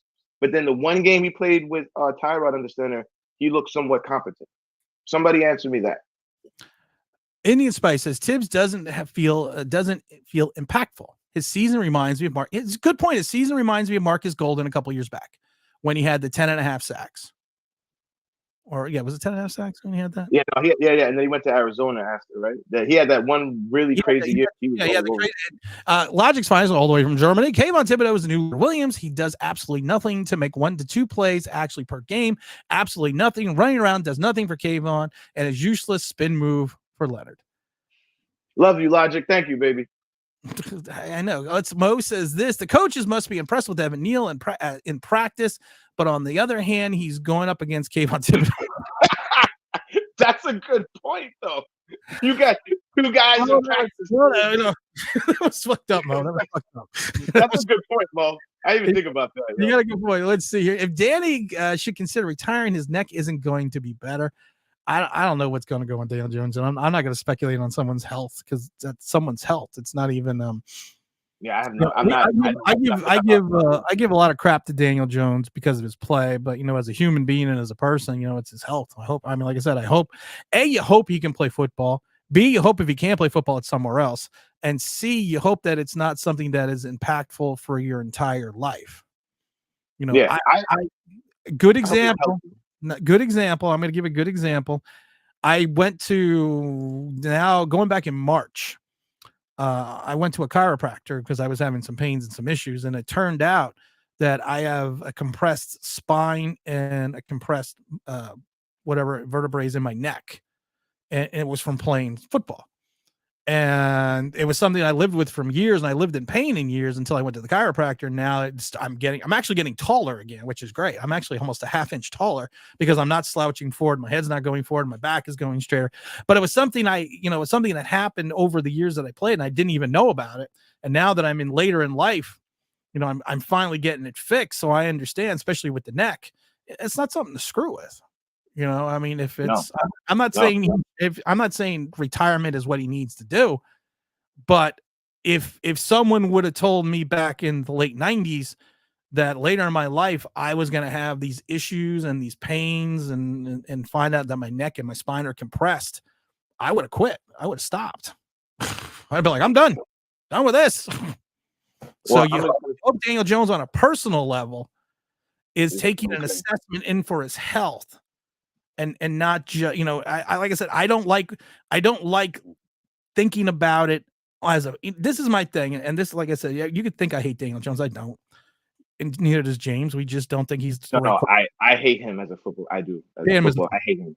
as a But football player. at the end of the day, you want, and I've seen some stuff on Twitter that's just nasty about his neck injury, and how, and it's just, no, he's a person. And at the end of the day, you want him to be healthy. You want him to have a healthy life. He's already stolen $100 million from us. So, he's going to have a good life, but you want him to be healthy. You want him to be strong, and football should be secondary. Yes. Football should be secondary. We want him to be healthy. We want him to be able to enjoy his family. If he's going to have kids or whatever, be able to run around with them, do all that stuff. But I will say, just to be real, that guy's going to have $100 million to go enjoy doing accounting for State Farm. He's going to have $100 million in his bank account. So as long as he's healthy and it's not nothing that's going to linger with him for the rest of his life, then hey, that guy's going to be fine. Yeah, I'm not crying over no dude who got $100 million for sucking at his job as long as he's healthy. Sorry. I live in a different world than some of y'all. I come from a different place. Matthew says Kavonne and Neil is more of a mental attitude, maturity issue. They have the talent, but in the actual game, it could be above that they're stopping from living up to their billing. I don't think it's an attitude issue. I don't think it's a maturity issue. I just think sometimes your talent just doesn't equate to the football field. Good example. I've told this story a million times before. Basketball is always my passion. I've loved basketball. I love watching basketball. I used to love playing basketball. I played basketball in high school, and I was very good at basketball at high school, but I was only 6'1". But I was very good, and I was a 6'1" power forward center. Oh wow! And it was I could rebound. I boxed out. I could score in the paint. Didn't have an outside shot. Couldn't hit the ocean if I fell out of a fucking boat if I took a 15-footer. But we played a game against our rival and we won. And we had another player who was really good, and he actually went on to play Division I. And Purdue came to scout him. And after the game, one of the scouts for Purdue came up to me and said, you were great. You were awesome. You had like 9 points and like 15, 20 rebounds. He goes, you're great. He goes, if you were 7 inches taller, we would be scouting you. And I tell the story all the time. I looked at him. I said, well, I'm going to work on that over the summer. I'm going to stretch my legs out.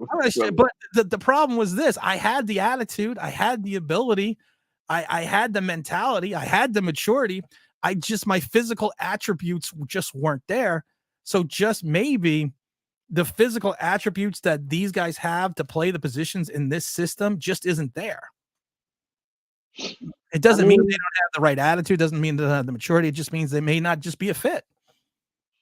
I mean, guys, sometimes everything in life is not going to work out the way we want it. What's the old saying? Men make plans, God and the devil sit on the couch and laugh. Yeah. It's not. You've made a great point, and that a lot of fans really got caught up in. You don't usually end up with an Aaron Rodgers after a Brett Favre. No, you don't. So the fact that the guy that we picked after Eli Manning is turning out to not be the guy, that's really not a surprise to me. It's probably a shock after Phil Simms, we ended up with Dave Brown. It's not. That's almost normal that you don't find the guy right after you had the guy. It's going to take a little while. Maybe you have to go through some, ups and downs, some downs. It's a part of life. It happens. Every pick, every girl that you've dated, was she a knockout? Personality wise and beauty wise, right off all the time? No. Otherwise, you would have stayed with your high school girlfriend. I'm laughing at some of these comments I'm reading ahead of time because Todd Taylor's got a great one. But I want to get to C. Sanders. That means Tyrod Taylor is smarter under center. Todd says it means Herbert can count. He threw to the side with the fewest defenders. Yeah. Diet Ghost agree with that. Matthews says, yeah, but logic, couldn't that just be related to the inexperience and so much actual ability? The thing with ability is, James, I think ability, you see it. You don't just see flashes. You just don't. No. You don't see moments. And we've said this before about Daniel Jones. Daniel Jones is a player of moments. He has one good game. He has one good drive. But He has few moments. his moments. But if you look at the totality of his career, I think I missed a super chat by Irish Rover. Oh, no, I didn't. Hold on, Mr. Rover. Let me go. Oh, I did. I'm sorry, brother. Thank you for the super chat. James just got me all fired up. Hey, Tim. Hey, James. Hope all is well. I like that Tim's in the James show. Irish, what up, man? We would do a regular show on Sundays, James and I, but I don't want James to get hit with a bagel. Yeah, I know. I get frozen bagels thrown at me, y'all. Let me tell you, men get abused too. You're gonna stop all this misconception that it's just women and men get abused too. We can cut this out. Well, I laugh because Mrs. Online Big Blue is small. She's not a big person. And one day I said something and I know I deserved it. She just like women do. She punched me in the arm. And I told her, I said, ow, that really hurt. And she's like, oh, you're a big guy. You should be able to take it. You can take it. You can take it. And then I love it because the next day I roll up my sleeve and I got this big ass bruise on my arm. She probably, what she did? She hit you with the. And I laugh because I'm sitting there going, wow, that really hurt. That was a good shot. So man, yeah, we could take it though.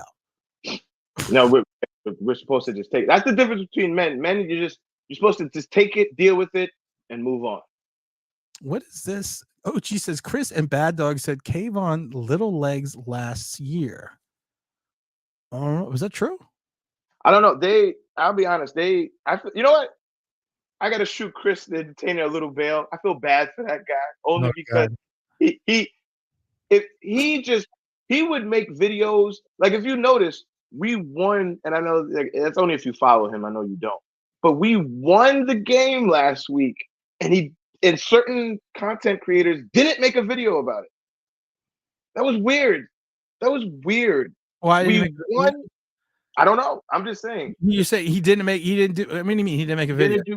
He didn't do like his instant reaction, game recap. You know how you do Bad Dog, Authentic, with the Beard on Mondays, they do their recap. But he hasn't been as active because maybe you got a girlfriend. Because the guy stop it. Because the guy that was me. I was being nice. Listen, listen, when you have a woman in your life, there's certain things you won't do and say. Well, if you have a good woman in your life, she won't allow you to say and do certain things. Nah, I'm not going there. That's all I'm going to say. Hey, listen, I'm going to say this right off the bat. I got the best woman in my life because she puts up with all my shit. And people that know me, and she'll check me.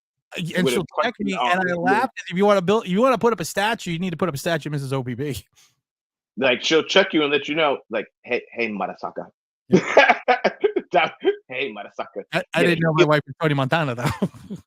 You get a heel coming across the room. But he didn't make a video. But I noticed that, and again, first time in Giants history that a black quarterback started and won the game. I thought everybody should have made a video on that, especially you black content creators. And I'm not talking about the ones who talked about it, like Authentic.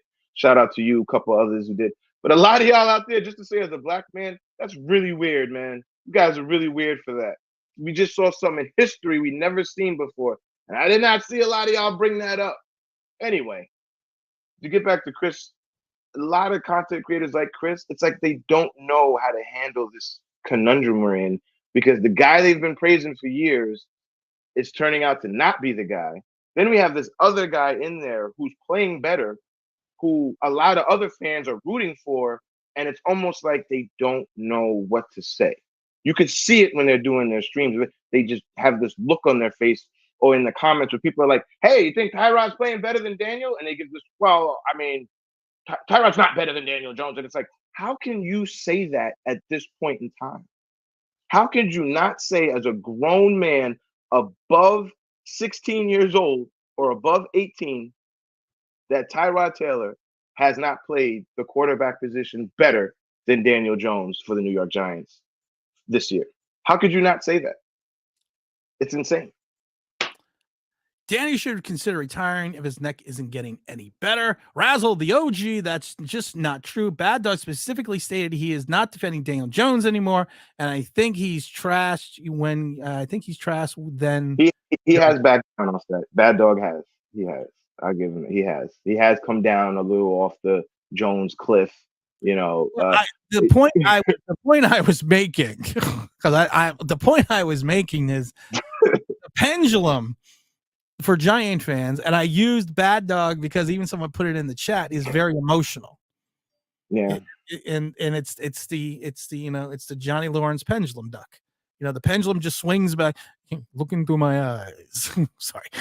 I always want to hypnotize people. You will like the channel. I don't know why I'm talking like Dracula. Oh, because it's Halloween. And don't forget, people, the Tuesday stream at 6:45 is moved to Monday at 6:45 because Tuesday is what, James?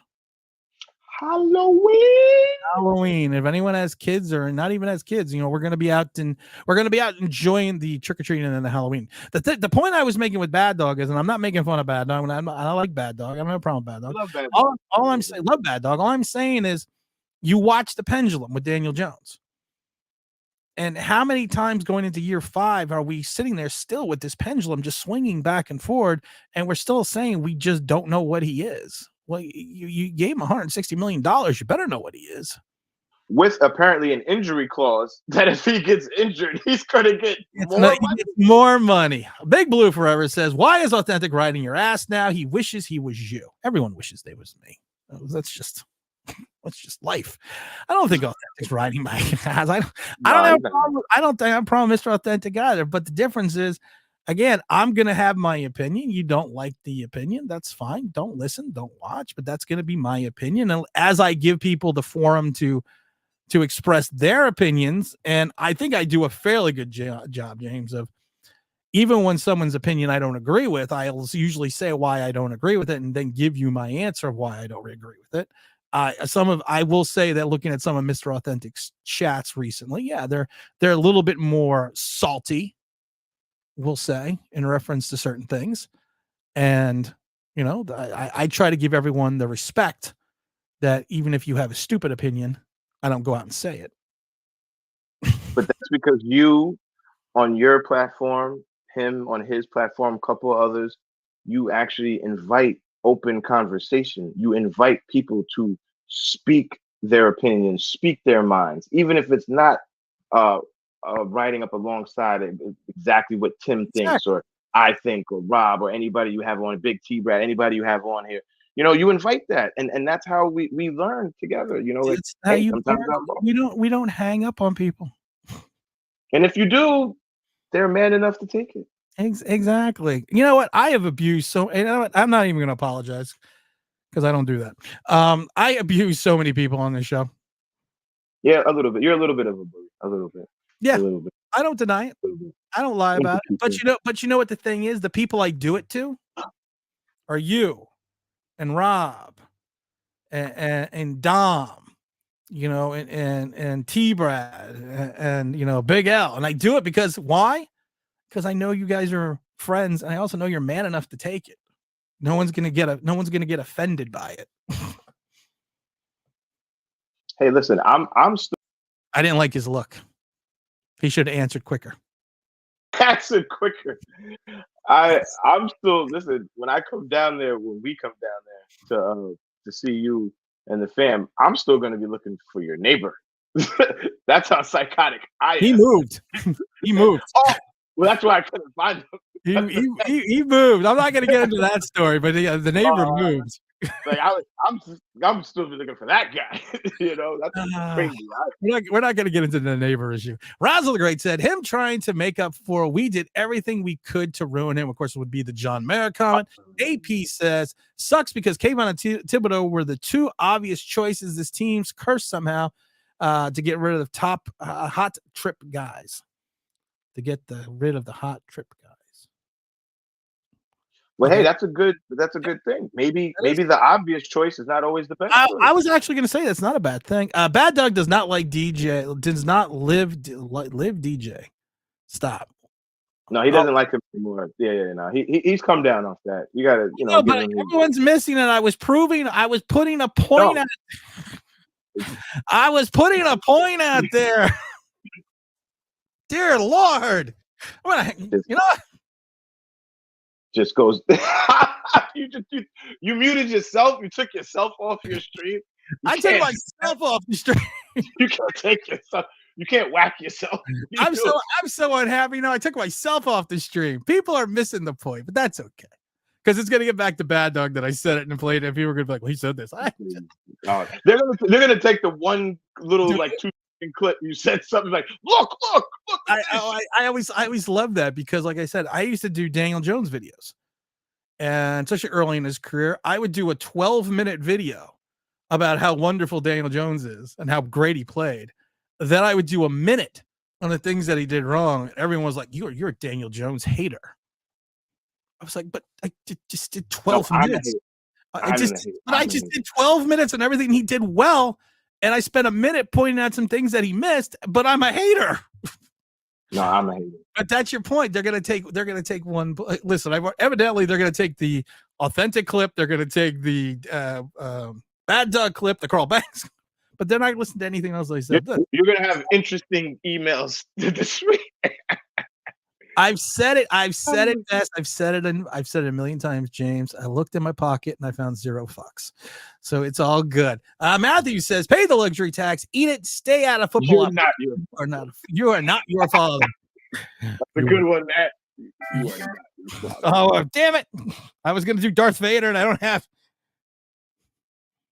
You are not your father, Luke. Sorry. I actually had that set up too. And I'm just sorry. What does Mo says? Can Joe Shine be trusted with the next draft? He hit on Banks. JMS JMS is playing well. Played okay. Not playing well. Played as expected.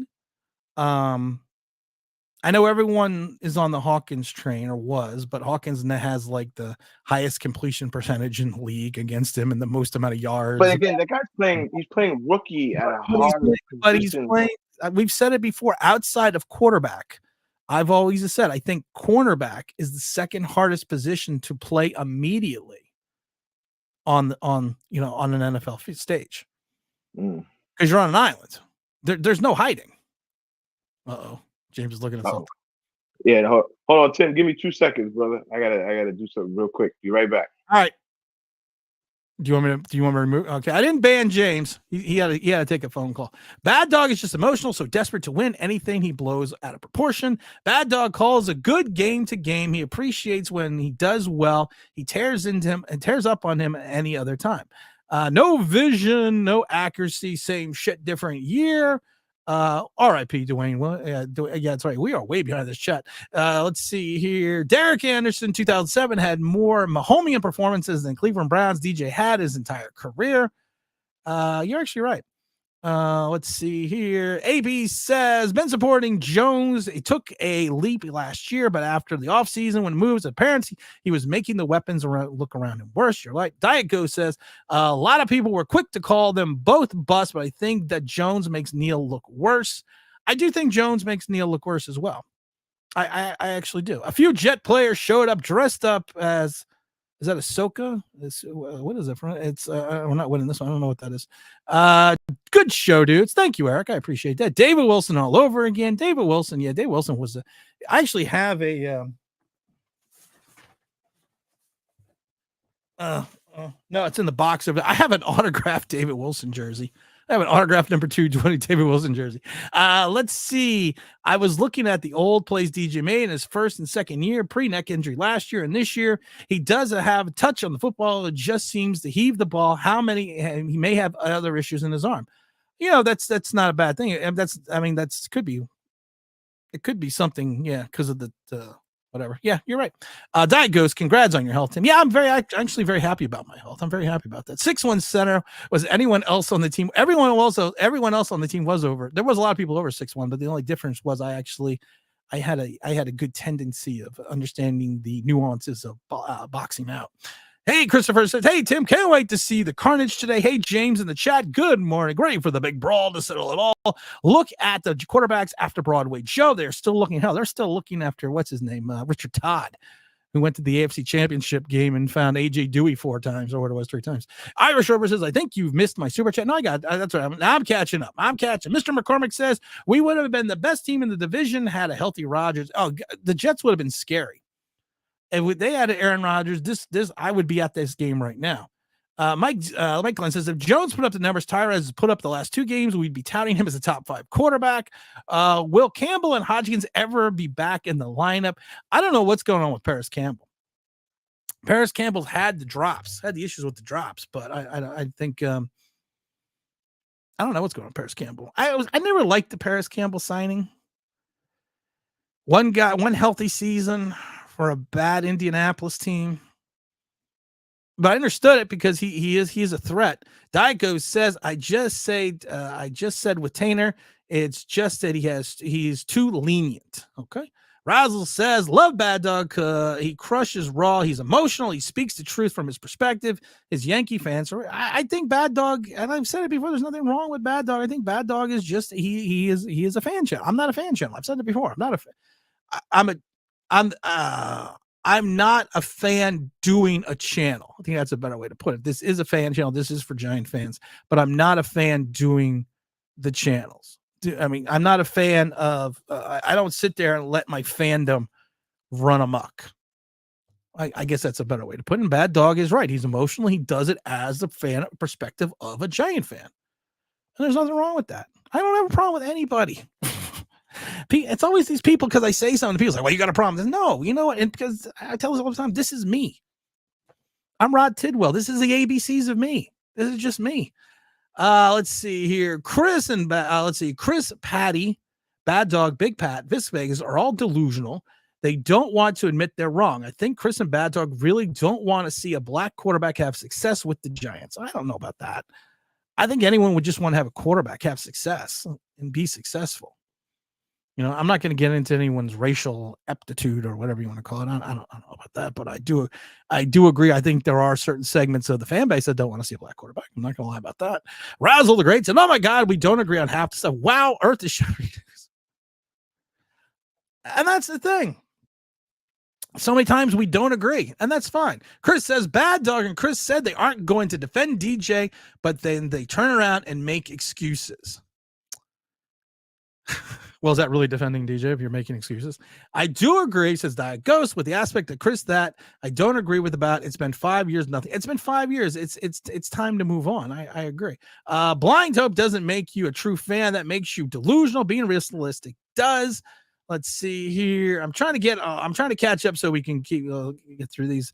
Diet Ghost, Tim was playing. What happened with Diet Ghost? What did I do now? Love the DJ comment. Wasn't at you, Tim. Love DJ comment. Wasn't at you, Tim. I don't know what happened there.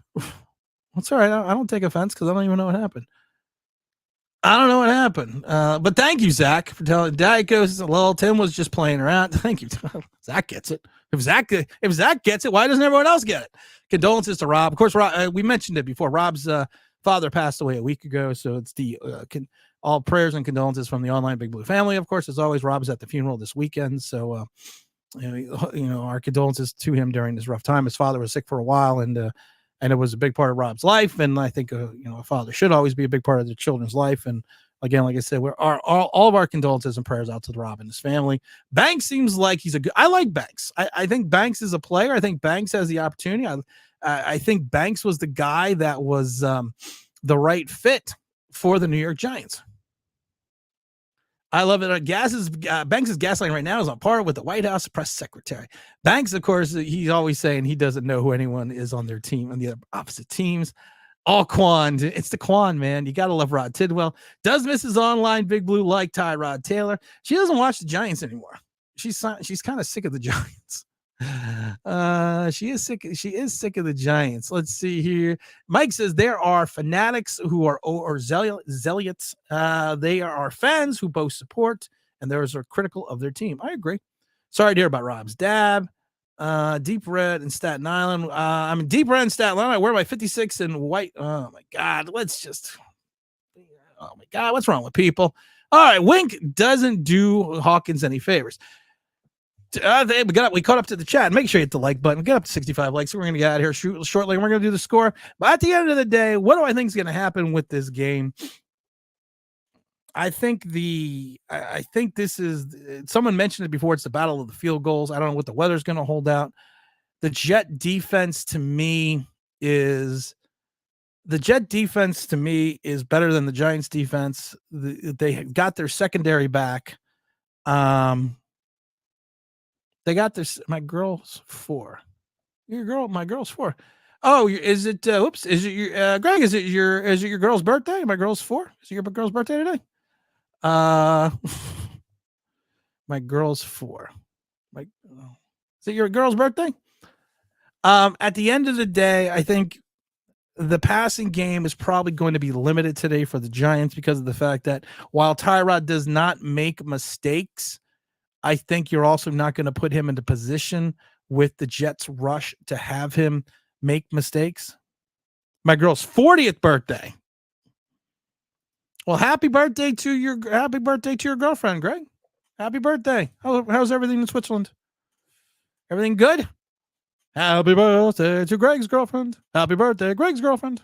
Happy birthday, Greg's girlfriend. Happy birthday, Greg's girlfriend. It'd be easier if I knew the girlfriend's name. I think at the end of the, and all right, let's get this party started. We need to put in the scores. We got 90 plus people in the room, like 61 likes. Let's get them up to 70 before we leave. Put in your scores today. Who's going to win? The winner of this will get the Eli Manning replica 2011 Super Bowl ring. Put in your Jets Giants scores. I personally think the Giants can win this one in a squeaker. I think it's going to be 17-16 G-men. I think it is. I think it's going to be a defensive battle. I think it's going to be a struggle. I do think the Giants are going to score on defense again. But I think it's just. I think between Zach Wilson and Tyrod Taylor, I'm taking Tyrod Taylor as the better of the two options at quarterback. I worry extensively about the running game with Mr. Hall.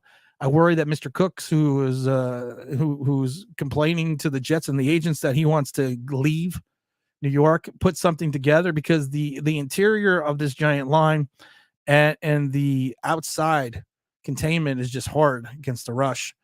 So I'm thinking that if I'm the Jets, I just attack the line. I just run the ball, drop a little play action, do a little Daniel Jones. Do a little Daniel Jones situation, run the ball, and then at the end of the day, turn around and hit him with the play action pass. I'm legally supported Zach Wilson. So make sure you drop your scores. And like I said, I do think the Giants take this one 17-16. We got OG Knockout coming 17-14 G-Men. We also got Giants 14-10. We got Giants 24-6. We got 17-13 G-Men. We also give a big shout out to Greg's girlfriend. David says, I think it is a low scoring game, something like 17-13 Jets. Zach Tag is legally obligated to support Zach Wilson. He has my name. We got Diet Ghost coming in 16-23 Jets. I think that the Giants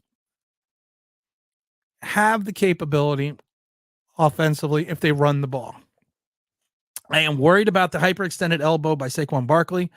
I'm worried that he fumbled last week, I think, because of that elbow. He's listed as questionable, so I don't know if he is going to be on a pitch count. Matt Breida is not fulfilling me with confidence. You also got Brightwell and Gray out. So to me, it's gonna have to be the Barkley and Breida show. And I think with this secondary, I'm not sure unless you get Hyatt on someone behind Sauce. I'm not sure that they can get behind the Jets secondary. The Giants, that is, with the skill positions that we have. But like I said, I don't think we crack 20. I think we keep it 17-16. I think we need a run oriented. We have to worry about you got to worry about the Wilson and the big play capability in the secondary. You have to worry if Dory Jackson is still suffering the effects for some of his injuries. You got to worry about these things. You got to worry about the effects on that. I get a little nervous when Trey Hawkins is out there on an island. And to Zach's point, he doesn't.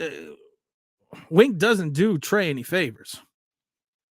We said it before. We talked about it. We talked about it ad nauseum. You put Banks and Hawkins out on an island. You got two rookies against, professional wide receivers. It's gonna get ugly, and it's got ugly at times. Banks has held up a hell of a lot better than Hawkins, but I expect a lot more. I expect a lot more out of Hawkins than I expect out of Banks. I expect a lot more out of Banks than I do out of Hawkins. What is James saying? Well, James, it doesn't matter because we're leaving anyways. Did my bad, had a run rate, something else. Oh, it's pouring rain outside by him. He's got stuff going on outside. Let's get to some of these other scores. Let's see here. Let's see here. It's sad to say that we all gave under 20 points. It really is. Daryl comes in 2017. G-Man. Corbin is active. Okay, I like Joshua Corbin. I'm going to see what Corbin. Hopefully he can return some kicks. Joe Rev's got it 1916 Giants. Big day for number 12. Breida sounds like a good cheese. Christopher says it's 13-7. Giants win. What is Viciously Vigilant says? Game plan plays a big part in the Giants winning. Execution. I agree. 3-2. I love this one. 3-2. Razzle the Great says Banks is really good. He's adjusting a lot better than Hawkins. Well, you would hope that he would adjust a lot better than Hawkins. Let's get up to 70 likes before we get out of here. Let's get your scores in. Don't forget, if the Giants win today, and the OGQB is a big part of that. On Tuesday, we are going to be giving away. We are going to give away new merchandise for Who's he? The OGQB. We are going to give away limited Who's he? The OGQB coffee mugs and T-shirts. We're going to be giving those away. So that'll be if the Giants win and if Tyrod Taylor has a big game. That will be on Monday. Again, Tuesday is, remember this, guys. Tuesday is Halloween. No 6:45 stream on Tuesday, guys. We're going to move that to Monday because you know what? It's Halloween. Got the kids, get trick or treating, got all that fun stuff. So if the win or lose, we'll do the stream on Monday at 6:45. No stream on Tuesday. No normal stream Tuesday at 6:45. Giants have 7 players sitting out today. Zach Attack says 21-21 tied game because it's the Giants and Jets way to end the game. Todd says Zach Favre will gift us this game. Giants 17-14. Chris says changing my score. Giants 15-14. We kicked 5 field goals. You don't have to change your score, Chris. You can put as many scores in as you want. That's what I always tell people. You could type in 10 scores. I don't know why people don't do that. Maybe people are just honest. You can put in like 5 different scores. I've told you, you can put in as many scores as you want. Let's get at least 5 more likes before we get out of here.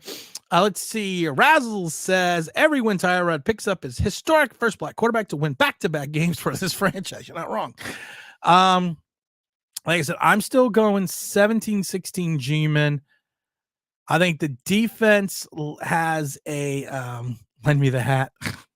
I think the defense has a let me head. I want to dress up as OBB for Halloween. Well, Joe Rev, if you would have said that, I would have what you call it. I would have sent you the hat. Tuesday is a spooky day. We love Halloween.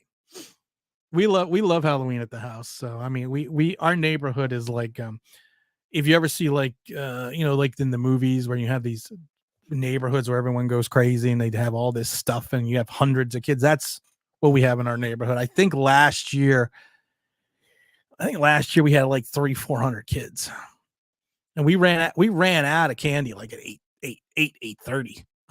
So this year I went and I made sure I stocked up on candy. So and we have a tent.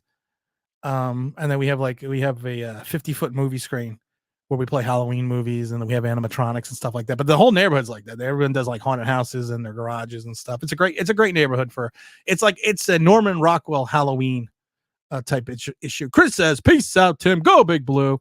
Let's see. Zach Wilson he does make too many mistakes. AP says 17-14 or 2014 Jets. J Ham in the house going 13-10. G-Man is his second score as well.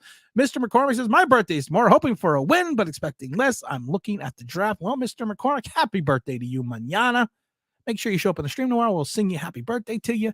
Let's see you there. Hey, why don't you ever have to worry about DJ knocking up a girl? He uses max protection and won't go deep. That's what she said. Oh my God, that was okay. That made my day. Mike Lee says Jets 13-6. Jets win in overtime. More scores. All right, Jets 3-2. You know what's funny? Don't goof around like that. Someone almost won the couple years back when I think the Giants won like a 9-7 game. Someone almost won. They were off by like a point, and I actually gave them the ring anyways. Let's see. They need to make sure Barkley is good to go on all the medicine. Make sure Chris has hit that like button. We need one more like to hit 70. Get your scores in. You got a minute left to get your scores in, people. 1 minute left to get your scores in. Win. There must be $700 worth of candy. Yeah, not that much, because I buy candy when it goes on sale. We are limiting though the amount of candy this year per child. So I think we are limiting it to 2 pieces of candy per child this year. So I mean, that's, you know, with the inflation, the economy, and everything going on, candy's gotten expensive. So I think that's what we're going to try to do. But we are going to I can't even think of what I was going to say now. We are going to have a popcorn machine, and we were going to do a snow cone machine, but it's supposed to be cold. It's supposed to be like 38 degrees now. It was 80 yesterday. Now it's going to be like 38. So go figure. So we're not going to do the snow cone machine. Tim is rationing candy. Oh wow, the mighty has fallen. I'm not the one rationing the candy. I'm the one that gives out too much candy.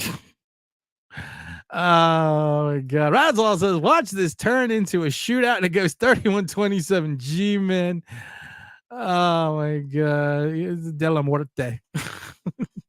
It's the Day of the Dead. Oh my God. All right. Has everyone got our scores? And we got our 70 likes. Are we done with the scores? Razzle, the Candy Cartel has been sipping. We got the 28-8, 28-9 Jets. Any other scores, guys? I'm gonna give 1 more minute, and then we're gonna get out of here. So make sure, like I said, you win the Eli Manning replica 2011 Super Bowl ring if you get the score right. Big bars are fun size bars. We have both, and then because it's all kids, because that's what Halloween is, we have a special section for like I don't know, best costumes. And Mr. Beast, the famous YouTuber, has his own candy bars. So we have Mr. Beast bars, and then we also have Mr. Beast mini bars to give to the children with the best costumes. So it's a big production here. It takes like a day to set up. Irish Rover comes in saying 15-13 G-Men.